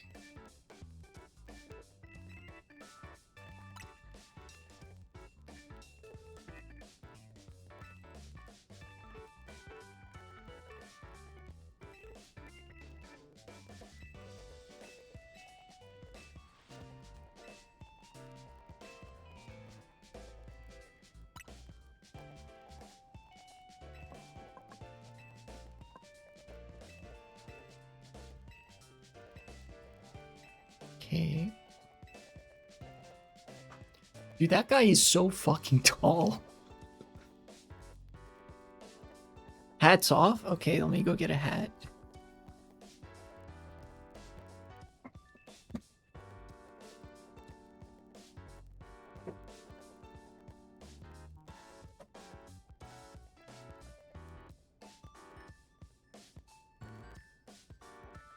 I have this one handy, just in case.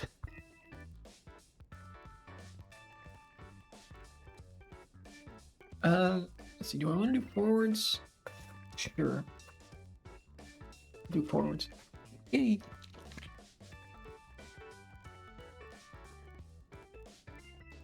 Yeah, that's true. Average person from the Netherlands. They are 8 feet tall. Whoa, that's spam.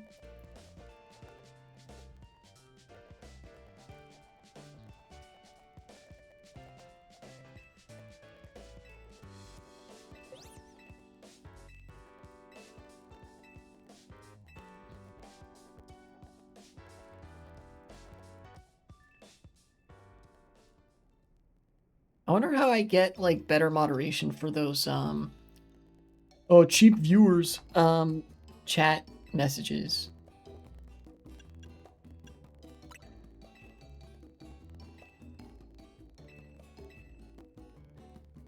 This is the future the woke left wants. That's true.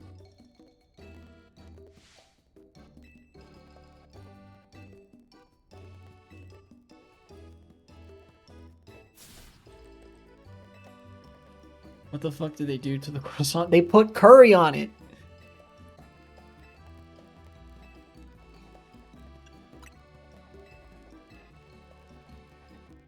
Why did they do this? Why did they do this to the croissant? Why would you do that? Everybody knows croissants go with butter.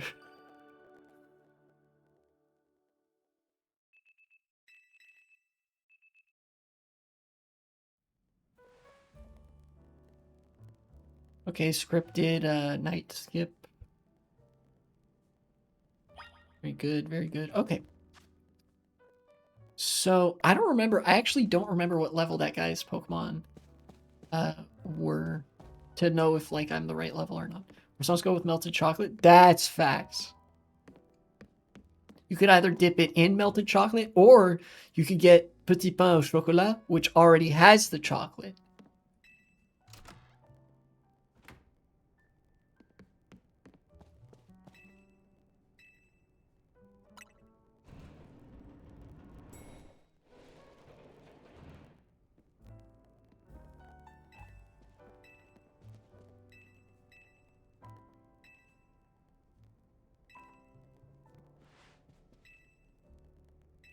Prism Tower. So far, the game hasn't given me that much room to, like, deviate and explore. Which is unfortunate. Okay.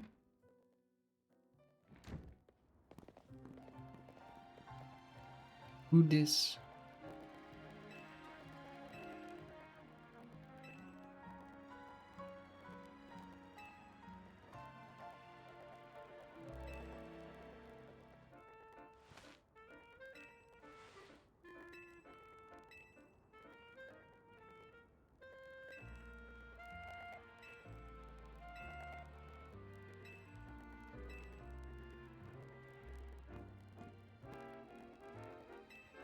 Oh, you can give me some?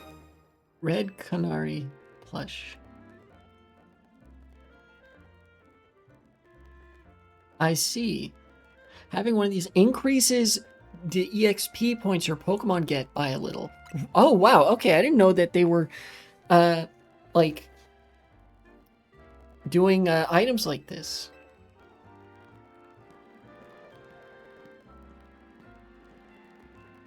Somebody at Nintendo probably played Pokerogue and was like, wow, that's actually a really cool idea. Because this, hey, wait a minute. This looks exactly like the EXP charm from Pokerogue, basically. I have to wonder if somebody at Nintendo or Game Freak or whatever was just like, yeah, that's like, we should do that.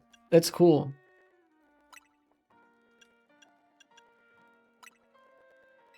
Place. I can't look at it any more closely. If anybody's played Pokerogue, you'll know what I mean. Oh, Scatterbug can evolve. I will do that.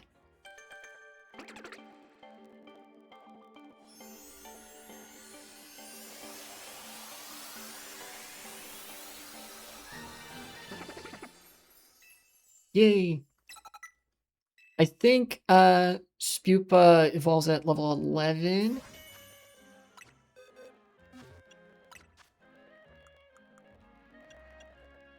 Health Feather.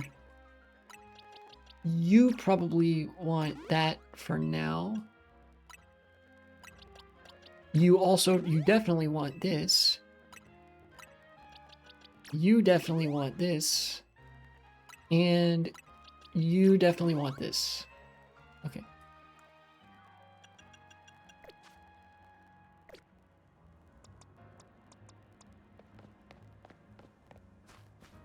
What is this?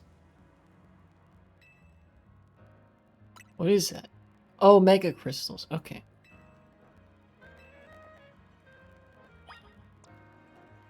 Okay.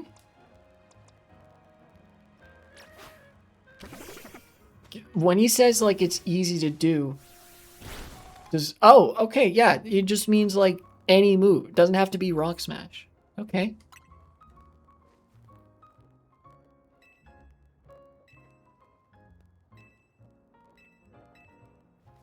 I feel like so far this game has actually supported my analysis for what Pokemon has become and what this game is, what Pokemon is, where, like, there's some really cool ideas.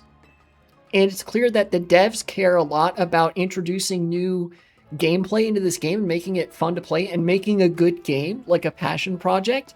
But Nintendo has decided that, like, this game is going to be the cash cow or something. So they're not, like, they're not given the time, and then for whatever reason, they're also not given the money or resources to do anything with it, really. What up? Nice hat. Thank you. Caleb the Furry redeemed the hats off channel point reward, so I went and got a hat.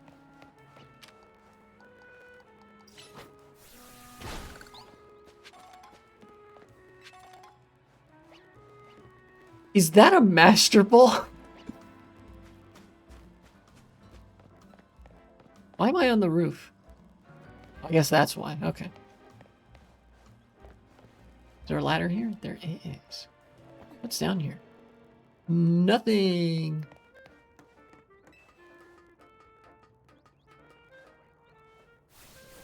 Oh no, he just teleports. Okay, okay, great.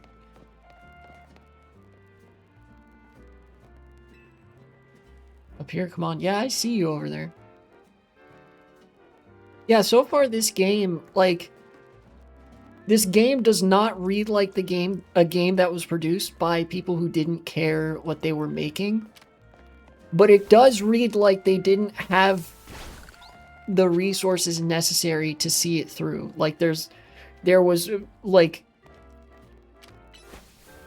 a lot of the game feels, unfinished would be a good word to describe it, but I feel like that's not specific enough to convey what I think is going on. It feels like they,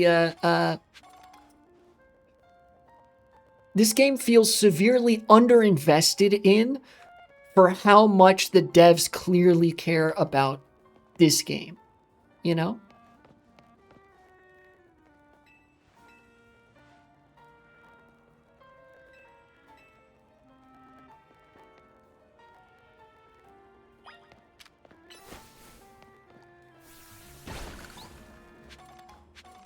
Okay.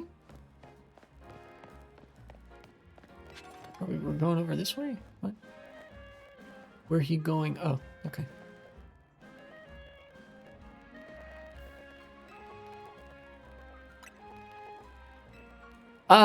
Okay. Don't worry. Jump off the third story.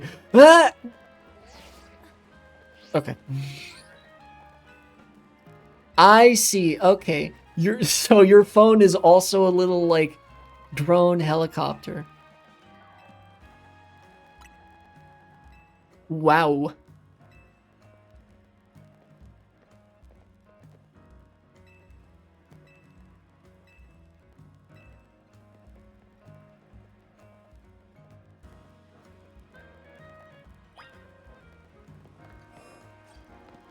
What's up? Oh, thank you.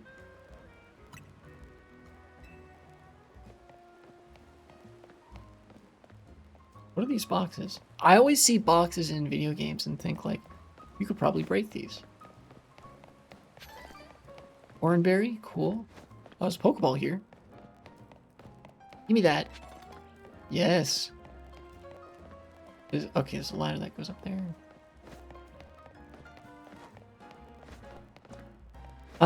There's rocks here, like Rock Smash rocks. Okay, what's this? TM headbutt. Oh, that's actually really good. Satchel. Cooldown time 7.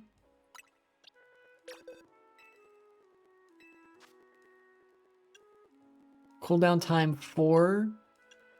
4, 6, and 6.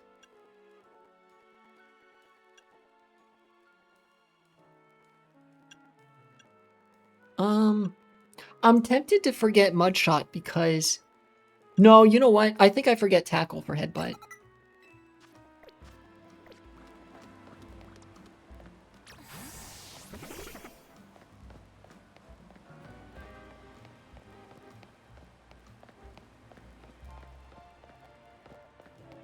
Oh, look at this.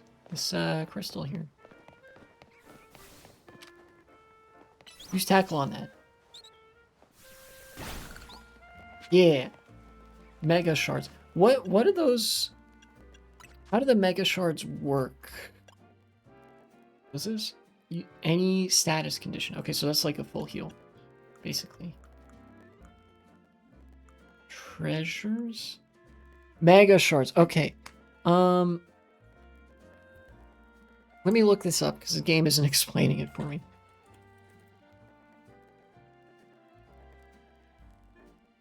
Mega Shards?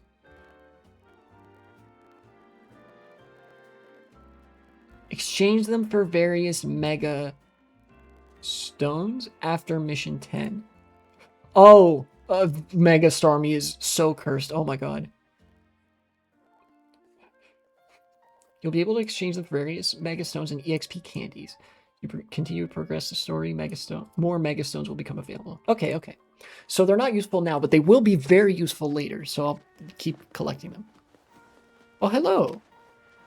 You're outside of the wild zone. What are you doing?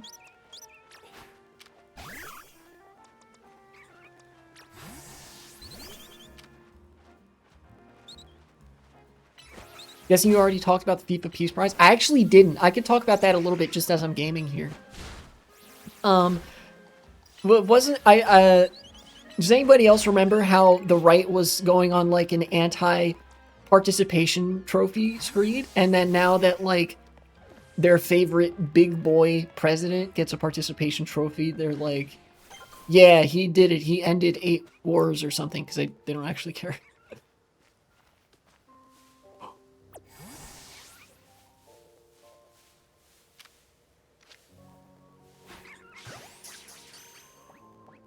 It's like, it's just as real as all the Gaza peace plans.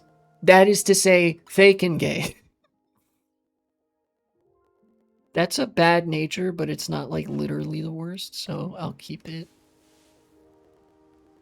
Magikarp. What do I want to switch out? I think I will switch out Spupa for Budu, but I'm going to do that in a minute. Because right now I'm looking at these Magikarp.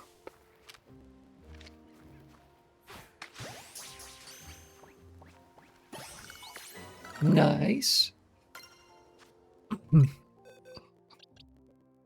Also, it's cool. It's really great and cool that Trump's ego is just that easy to satiate. I mean, I guess it is better than politicians just so transparently not having any ego. But like, he's so easy, you know? They can just be like, wow, Mr. President, you're such a big boy and made such a great deal, and be like, yeah, thank you. I'm great. That's awesome. You know, type shit. Okay, so I caught Magikarp. Oh, wait, Pokedex.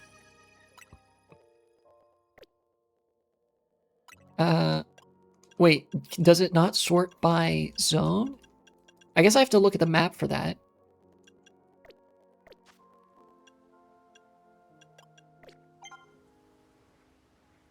Oh, new research. Wait, okay, so this is like the point where I like kind of actually get released into the wild or something.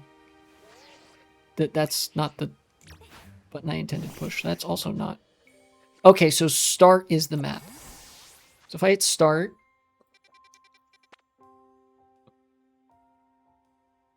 Pidgey. Interesting. Yeah, take me to Wild Zone 1.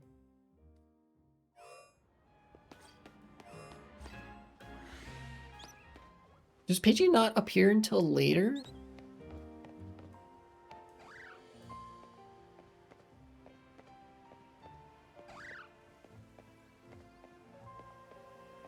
You saw nothing, Bumblebee.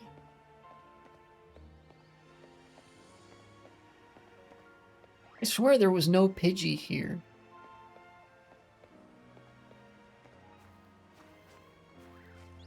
Yeah, no, nothing. Wait. Rock smash rocks. Hold up.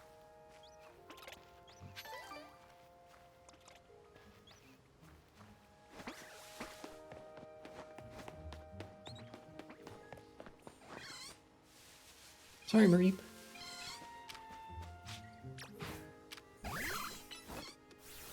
Don't mean to disturb. Ah, okay, here we are. Do that. Yeah. Okay, you come back. You be up front now. And I can't cross the water. Right. I need surf or whatever. Wild area continues up here.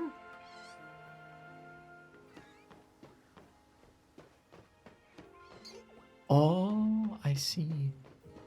Okay, I understand. Oh, what's this? Oh, Pidgey. Okay, hi. Hello.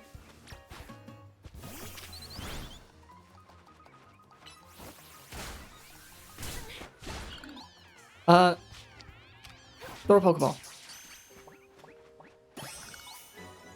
Cool. I caught a Pidgey. What's its nature look like? Speed up, attack down is not what I wanted to see, but I at least caught one.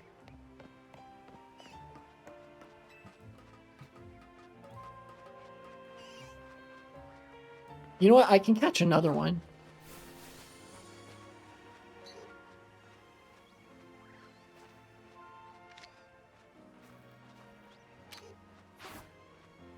What? What the? Come on. Do it. Are you? Game really wants me to have to fight the Pidgey before I can. Okay, cool. Whatever.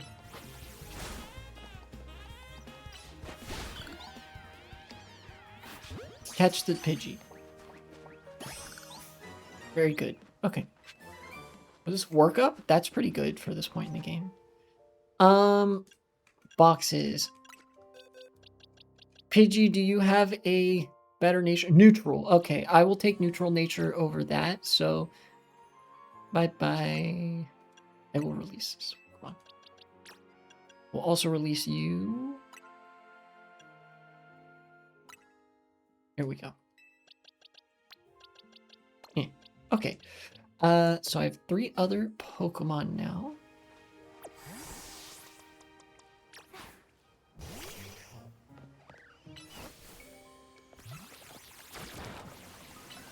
This is going to be a really long battle, probably, as far as the scale of the scope of battles in this game.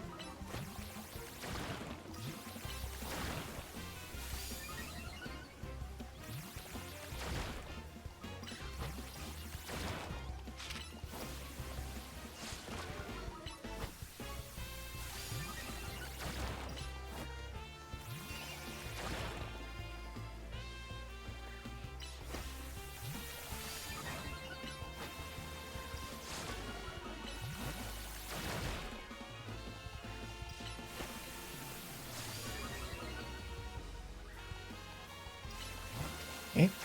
Lovely House being aggressive towards Venezuela, possibly looking for war even. Yeah, I think though, like, I don't think America is actually gonna wholesale go to war with Venezuela, even though they are posturing about going to war explicitly for oil. Yeah, literally got a peace prize off the back of, like,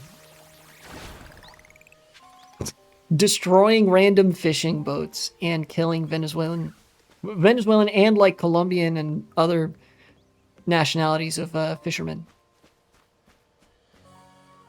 And they were like, oh yeah, there was drugs on that boat. They actually kind of like took a page out of the Israeli playbook. There was a Hamas in that fisherman. We had to obliterate them from like an airstrike. You know?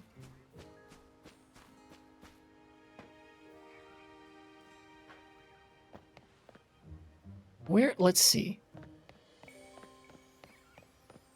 There's stuff over here.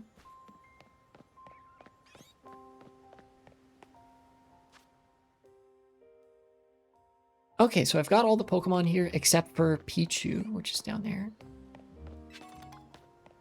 Pearl.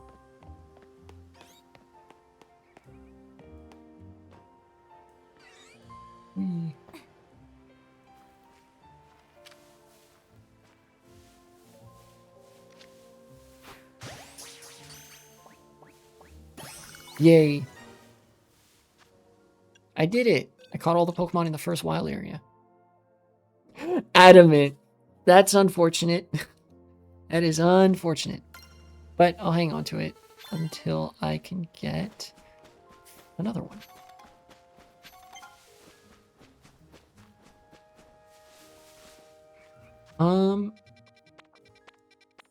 Yeah, take me to the Pokemon Center.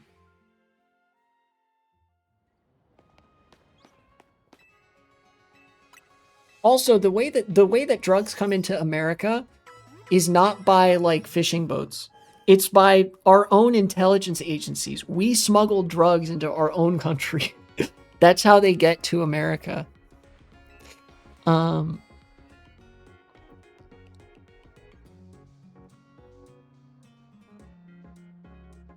True. Yeah, the actual meaning of the FIFA trophy is all the soccer organizations have like have their hands on Trump's balls. Yeah, give me your balls. Balls inspection.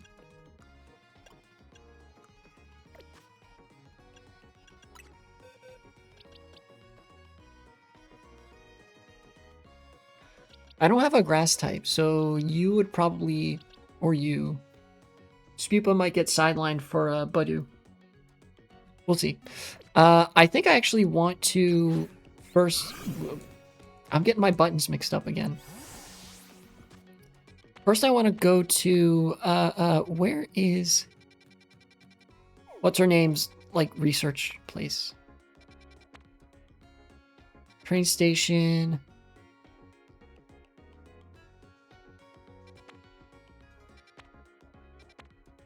Research lab, perfect.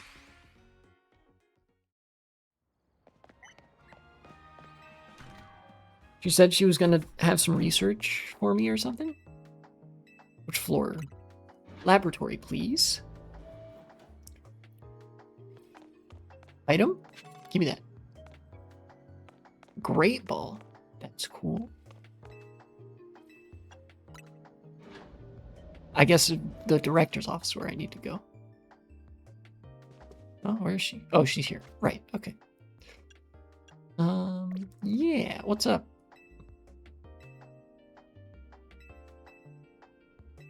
Oh, wait, do I just have to go into, like, like a menu or something? Yeah, okay. Cool. Alright, I don't actually have to go to the location. I see, I see. Physical electric type move. Oh, the Fang moves? You get the Fang moves this early? That's crazy.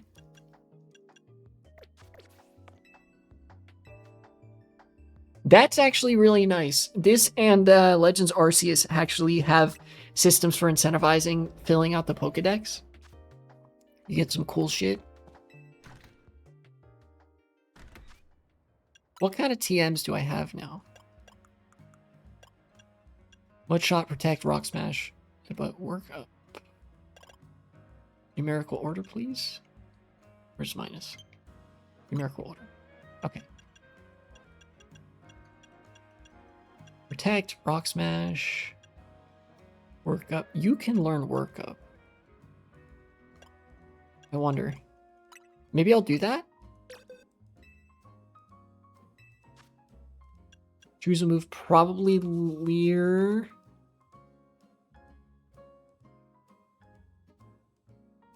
Wait, no, cooldown time 15.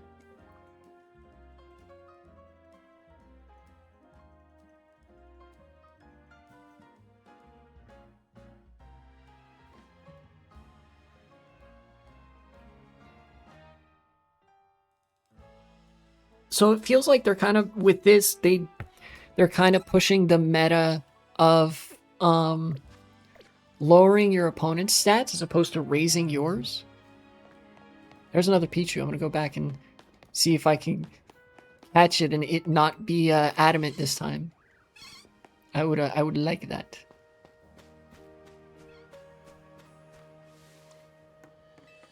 Let's climb up.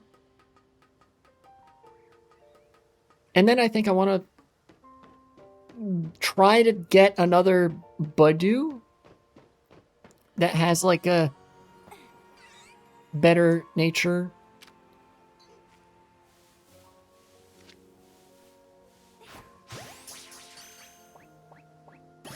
Okay. What we got? Boxes. Special defense up, defense down. That is perfectly fine. Okay. We'll release you. Bye-bye, Adamant Pichu. And Gentle Pichu. Welcome. Okay. That's cool. Yeah. I think I got these items before, right? Tiny Mushroom Potion. I probably did, but whatever. Yeah, okay. Kakuna, Budew, Magikarp. I've already caught 3 of the 6 Pokemon that live here. That's kind of crazy.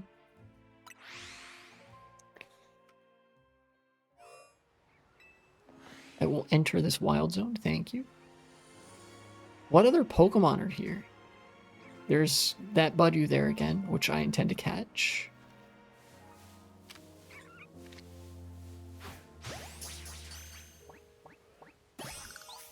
Thank you. Okay.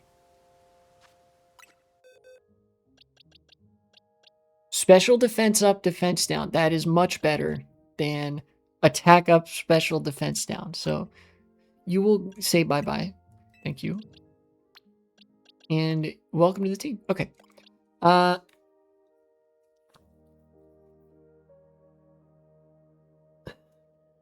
It might be a little bit before I swap out Kakuna and Spupa, because I want to make sure they both evolve. In fact, I may even do this. Can I get away with that? Oh shit! I didn't know he could do that. That's crazy. Magikarp jumps me into do nothing. The greatest. Whoa. Why he do that? Hi.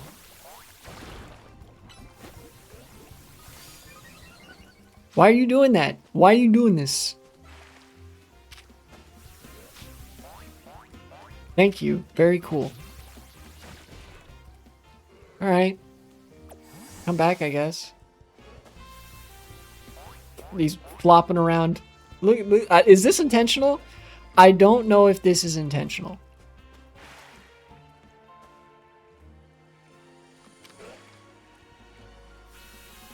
Hi.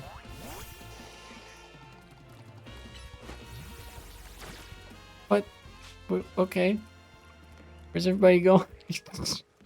Alright.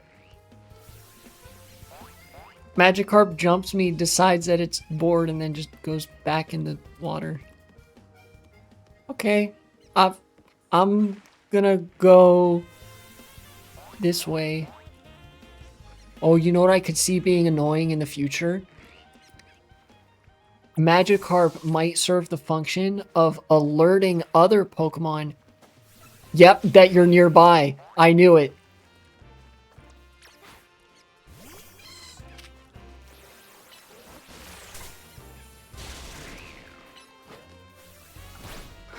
Trouble forming a government in the Netherlands, you don't say.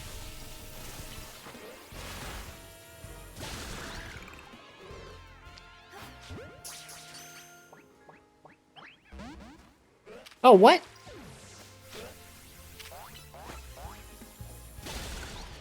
Okay. That little barnacle guy didn't get caught even after I defeated it.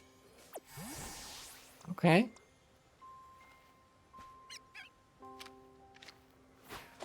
What's up, Pat Rat?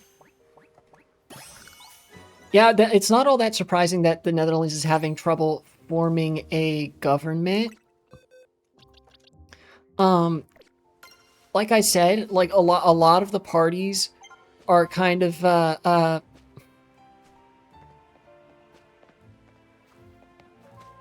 guess for lack of a better word, kind of up their own ass about like, oh, we're the most competent managers of the same system. And even though they don't like fundamentally disagree ideologically, they just sort of quarrel over that endlessly. You know, like a lot of the parties that range from center left to center right, like all don't want to work with each other, and then nobody wants to work with the far right, even other far right parties, you know? And so like, yeah. VVD doesn't want to work with GreenLink's PVDA. D66 doesn't want to work with JA21, and CDA and D66 having a minority government isn't agreed upon either. Yeah, that tracks, I think.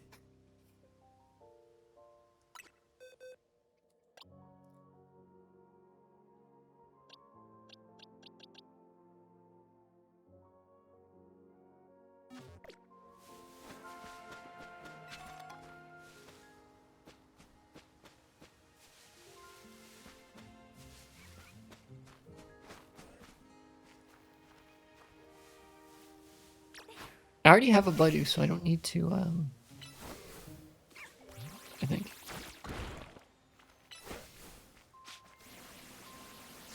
Oh, what? It ran away? Interesting. Okay.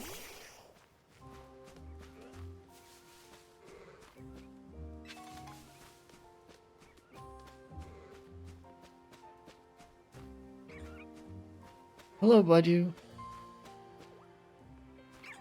Hi, what happens if I just say hi? Oh, yeah, you run away, huh? Okay.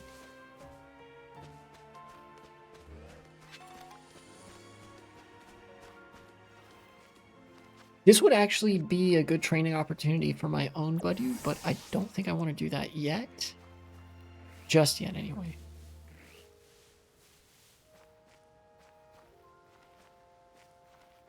Okay. Thundershock. UVD started because they said if GreenLink's PVDA got on, the government would be way too far left despite being completely center. That tracks, you know.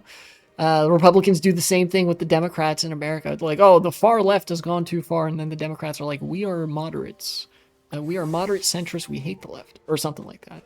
I don't know how much GreenLink's PVDA is like that, but, you know, the right wing reacting the same way definitely tracks. Government, let's see, JA21 is very right wing, making the government out of balance. Yeah, notably, right wingers have never run a good government. Like, the only time right wingers have ever been semi competent at governing is when they basically just copied the left wing. You know?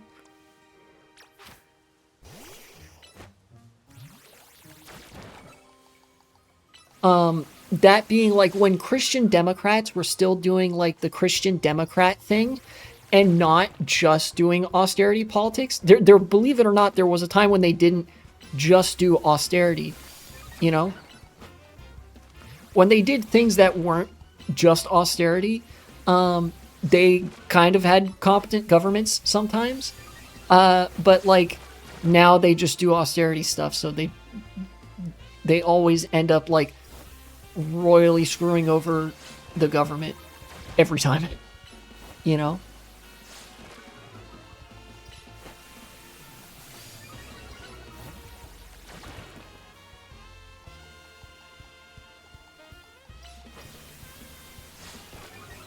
Does this wild Kakuna have any offensive? Yes, it does. It has Poison Sting. Has one offensive move, but it doesn't seem to be using it. Okay, well, it used it just there.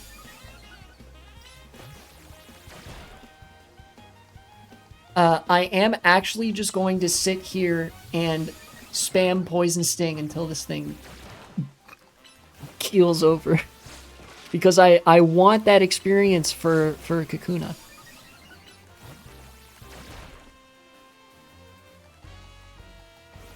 And all the other stuff that Kakuna can fight runs away, like Budu and Magikarp.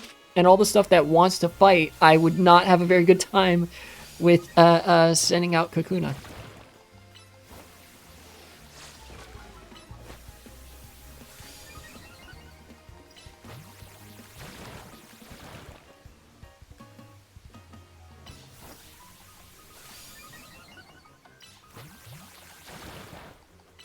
Okay.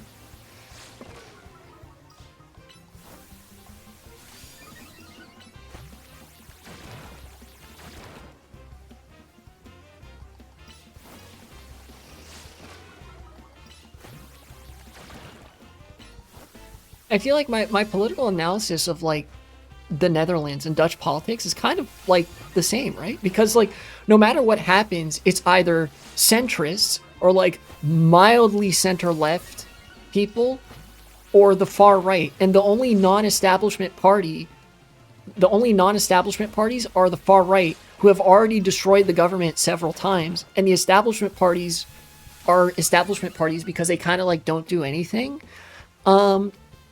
And so it's like they're just going to go back and forth like this forever until things get really bad. Like that's kind of how neoliberalism works, is that companies just continue doing lobbying as usual, and they're always going to be able to like get away with more. So like slow decline is what's on the menu when shit like this happens.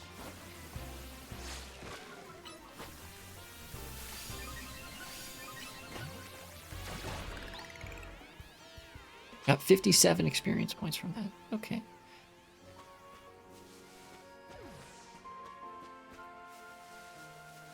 What's up here? Oh, this is another bridge.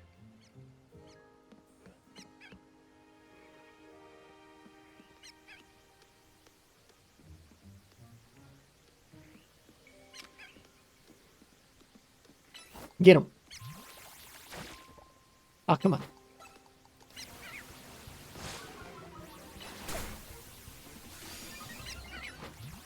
Hopefully this can do a little bit more. Wait, did it not? It didn't do anything. Why? Did I flinch? Is that how flinching works in this game? It's actually just not working for some reason.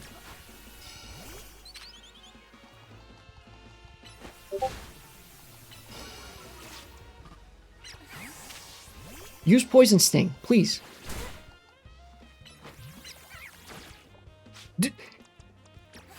Okay.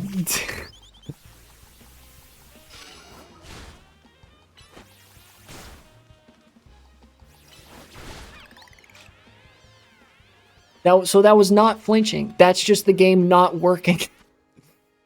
Oh, man. That's unfortunate. Unfortunate. Okay, I'm gonna use a potion on you. Heal ball.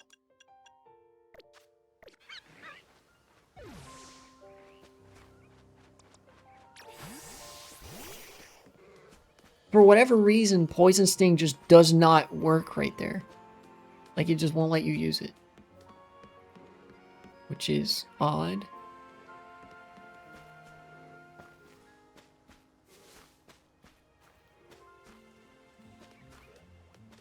Short recap, what the last YouTube vids have been about. So I looked at that insane Zionist lady, analyzed the economic decline of Europe through like EU regulation being repealed that said like, yeah, you have to respect human rights and climate regulations, and companies like said to the EU, yeah, we don't like that. We think it'd be good if you didn't make us respect human rights anymore. That'd be good, I think. And then literally that was it that convinced the EU to repeal that regulation or to like gut it significantly. Then to remind everybody that like America's even more cooked, took a look at the debt crisis, and then like in between all that, the tier list videos are finally done. So those have been going up on the channel. And I'm finally done with that project. Been working on it all year, which is really nice.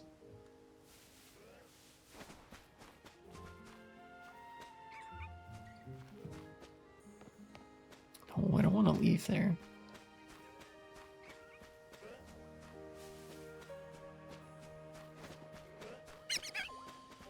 Oh, pet rat. Hello. Hopefully poison sting works this time. Yeah, it's okay. It does.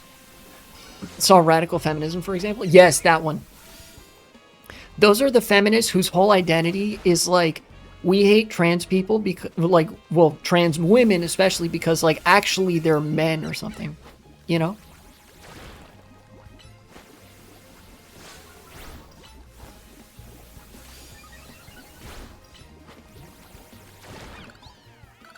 Hey, finally! Oh my god. Level 10.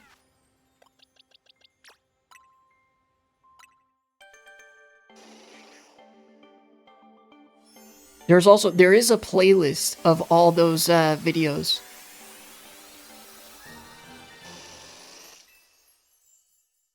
Nice. Pin missile.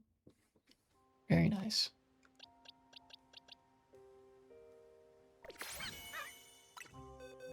Now I can actually swap you out for Buddy. Yay.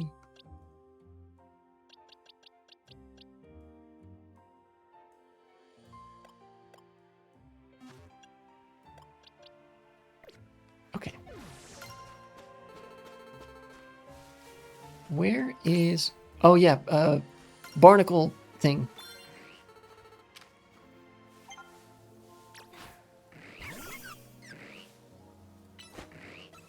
What's up? Yeah.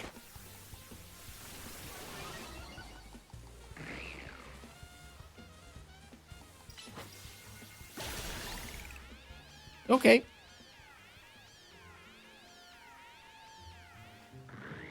Budu seems like pretty decent early team member. And these Pokemon are like level 6. I wonder if getting to like level 10 would be reasonable.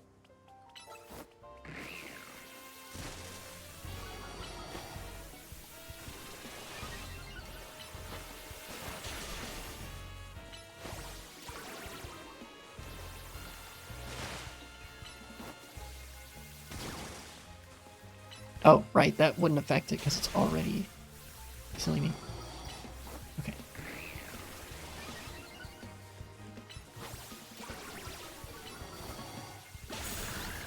Nice. Alright, level 7.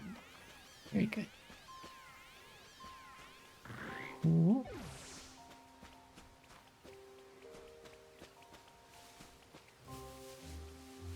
Mermaid Man and Barnacle Boy ass Pokemon. Yeah, I tried to, with those tier list videos, I tried to make them, like, have pretty snappy titles and stuff. Those are, like, a little bit shorter.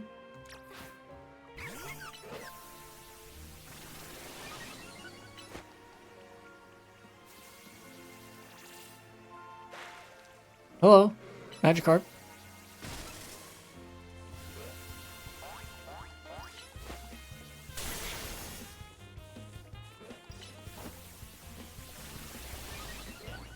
Oh, it's actually fighting now. I can actually... That's huge.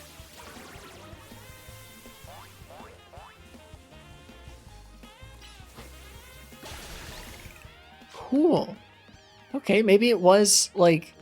Maybe it wasn't intentional that all the Magikarps just kept running away and stuff.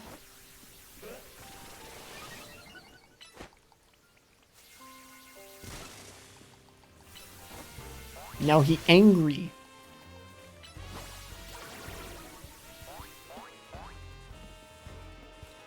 I think I want to use growth first, then use absorb. Yeah. Or maybe that wasn't even enough. I don't know. One more? Yeah. Okay, cool. Level 8. Very good, very good. I don't think it notifies you when you learn a new move. Or does it? Change moves. Okay, you just haven't learned anything else yet. Okay. Wait, what? What? Oh, okay. I thought tackle was Leer. I was like, why do I have Leer and workup? But I actually don't, so that's good. How do I get over there?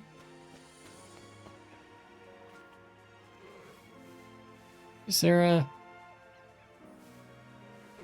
Oh, okay, rock smash there.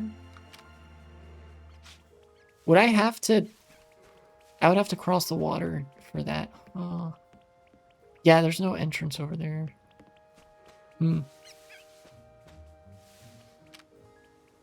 Hello, Pat Rat.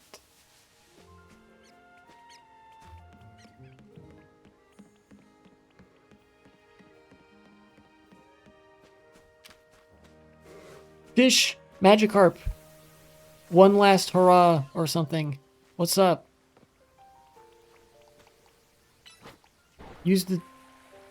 Wait, he can just do that? That's crazy. I didn't know you could do that. I didn't know you could send your Pokemon out on the water. I guess it was just bugging out earlier for me. That, like, it wouldn't let me send my Pokemon out on the water. And the Magikarps would just kind of fly over to me, splash around a little bit, and then go back in the water. That's way funnier, actually.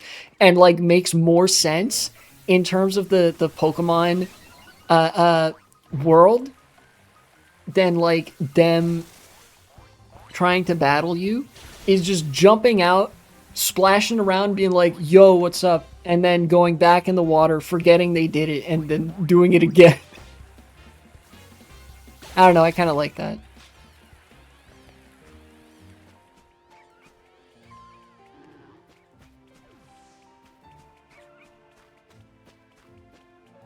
Another Budew. Hello. Oh, he's spooked. Yeah, it looks like I can't get over there. Oh, hello. You just spawned in. No, don't. What are you doing? My Pokemon's right there. You water gun me? Alright, cool.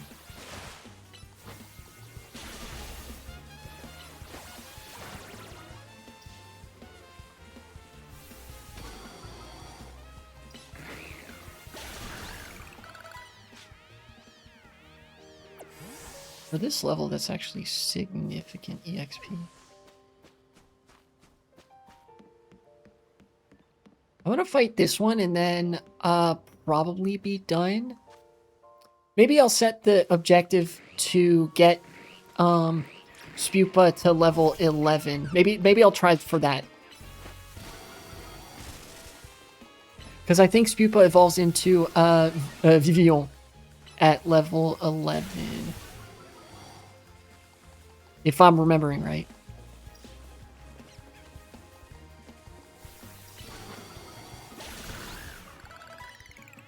Level 9. Very good.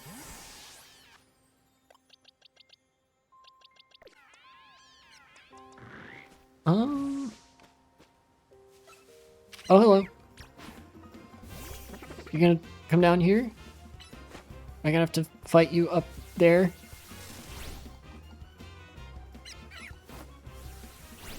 Okay, clearly that's not working. I'm gonna go over there towards you so that we can scrap a little bit.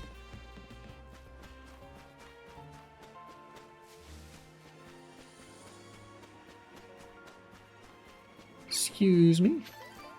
What do you... Oh, there's that Kakuna there.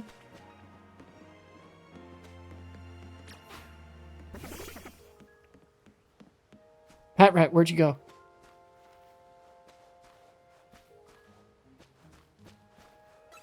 Oh, there you are. Hey, what's up?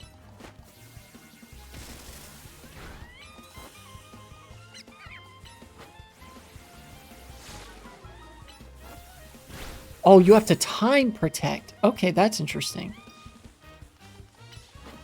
So instead of just using it and it like shields you from the next attack, now you actually have to time it.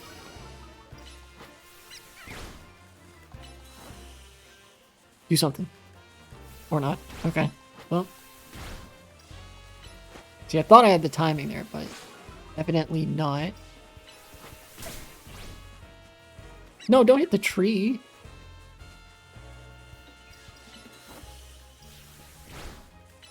Oh, what? Man, Protect does not last a long time. Okay.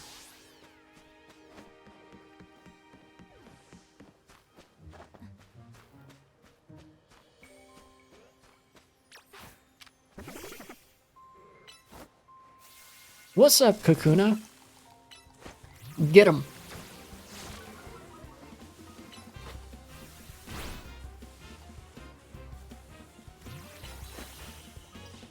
There we go. I finally did it right, I think.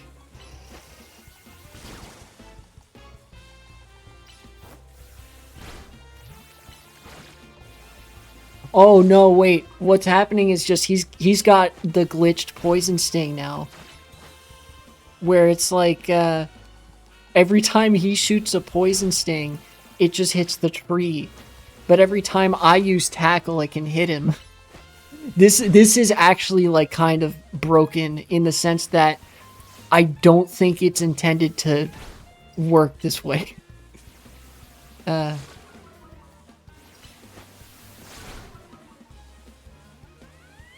He can still hit me with string shot though. That's something. Alright, cool. 52 experience points. How long until the next level? Check summary. 94. Okay, so I'd have to do a couple more of those.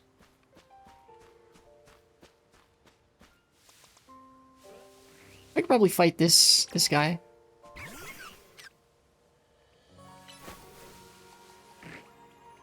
Yeah, get him.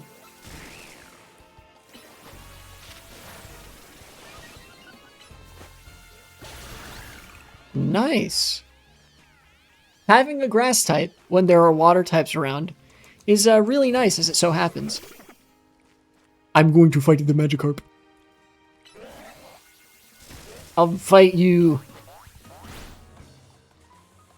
Okay, this is going to take a while. Spewplay is not strong, like at all.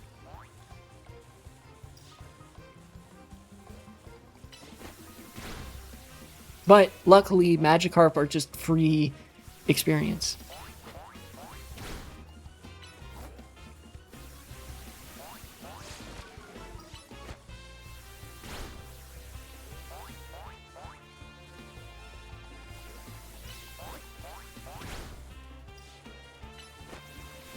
Get that Magikarp.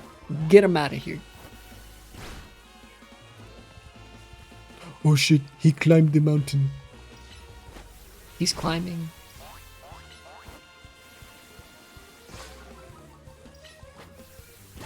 Yay. Okay, that only got me 26 experience. And that was from a level 7 Magikarp. Level 6 Magikarp ain't gonna do me much better. Or ain't gonna do me even that much. Okay. What about you? What level are you? 5? Don't want none of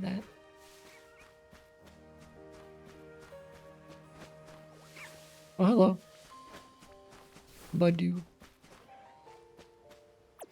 You come back. There's another barnacle boy over here.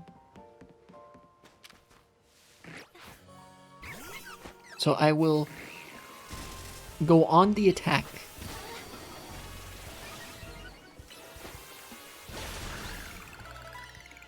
I think Barbaracle, which is the evolution of that thing, is a physical attacker and not a special attacker. Either that or it's like a weird mixed attacker. Hello, Magikarp.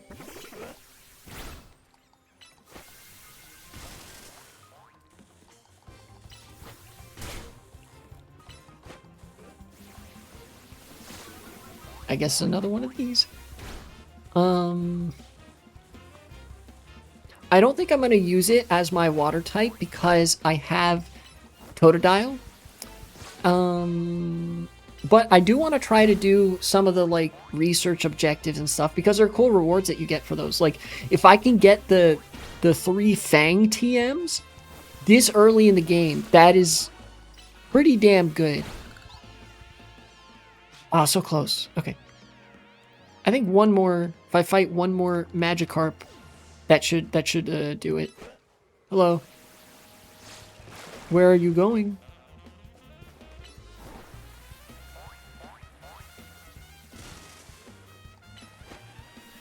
Okay, they're just chilling out there. That is all well and good. Use string shot. What? Why are you going over here?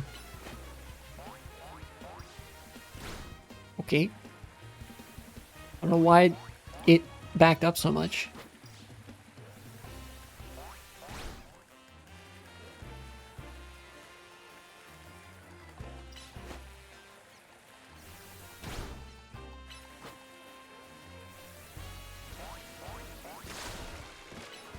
Go use tackle, please. Please let it be level 11.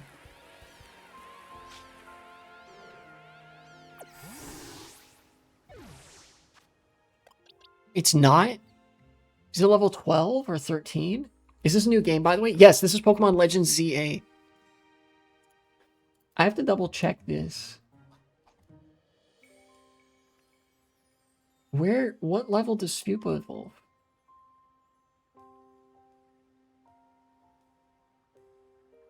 Level 12. Okay, I've been punked.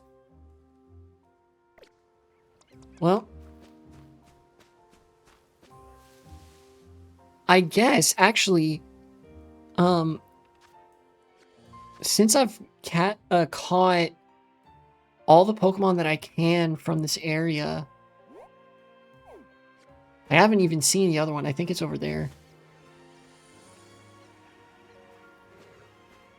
The children yearn for the slopulism nostalgia bait, apparently. What? Oh, yeah, it was, this trend has emerged, apparently, of people posting... You know how people post those, like, little Dark Age edits of nostalgia for, like, the 1980s or 1960s or 70s or whatever the good old days is to them? People have started doing that on TikTok for, the 2010s? For 2012, like the early 2010s particularly.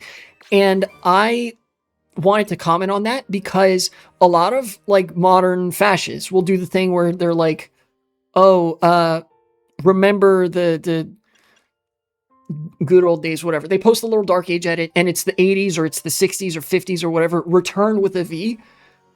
We're going to see more people doing those kinds of posts, but with the years immediately after the 2008 financial crisis. That's what that title refers to.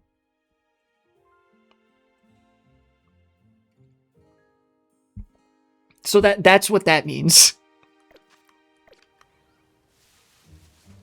And I was talking about that a little bit earlier. We go to the Pokemon Center, then I will save, and then I'll be done with stream. I'd like to heal my Pokemon.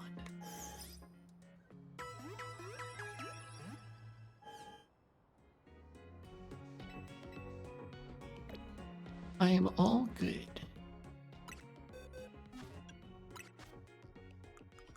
I got Thunderfang, yes. Nobody can learn it. Nobody can learn Thunderfang in my party right now. Okay, I already have a fire type. For a second, I was wondering, like, where would I get a fire type? But I realized Fletchling will evolve at, I think, level 14 or 16 or something into Fletchender, which is fire flying and not normal flying. I kind of like that. The fire flying as the first route bird Pokemon. Anyways.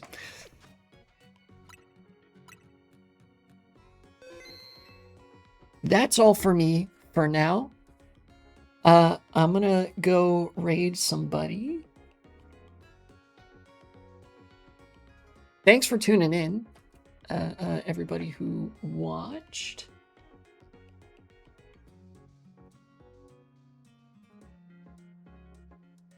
See you later. Yeah.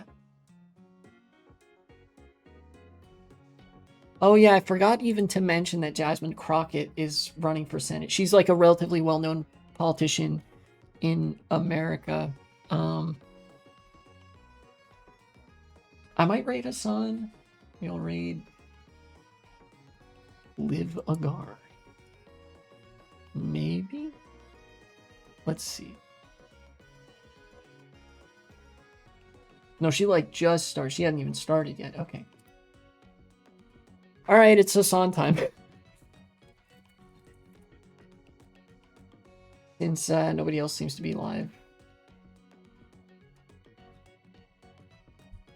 Nobody that, like, I follow on Twitch, that is. Enjoy that stream. I will be back tomorrow. I'm testing out a schedule of streaming on Monday, Tuesday, and Wednesday. But then Friday, Saturday, Thursday, Friday, Saturday, Sunday, I will not stream. And I'll see how that compares to, like, just doing every other day.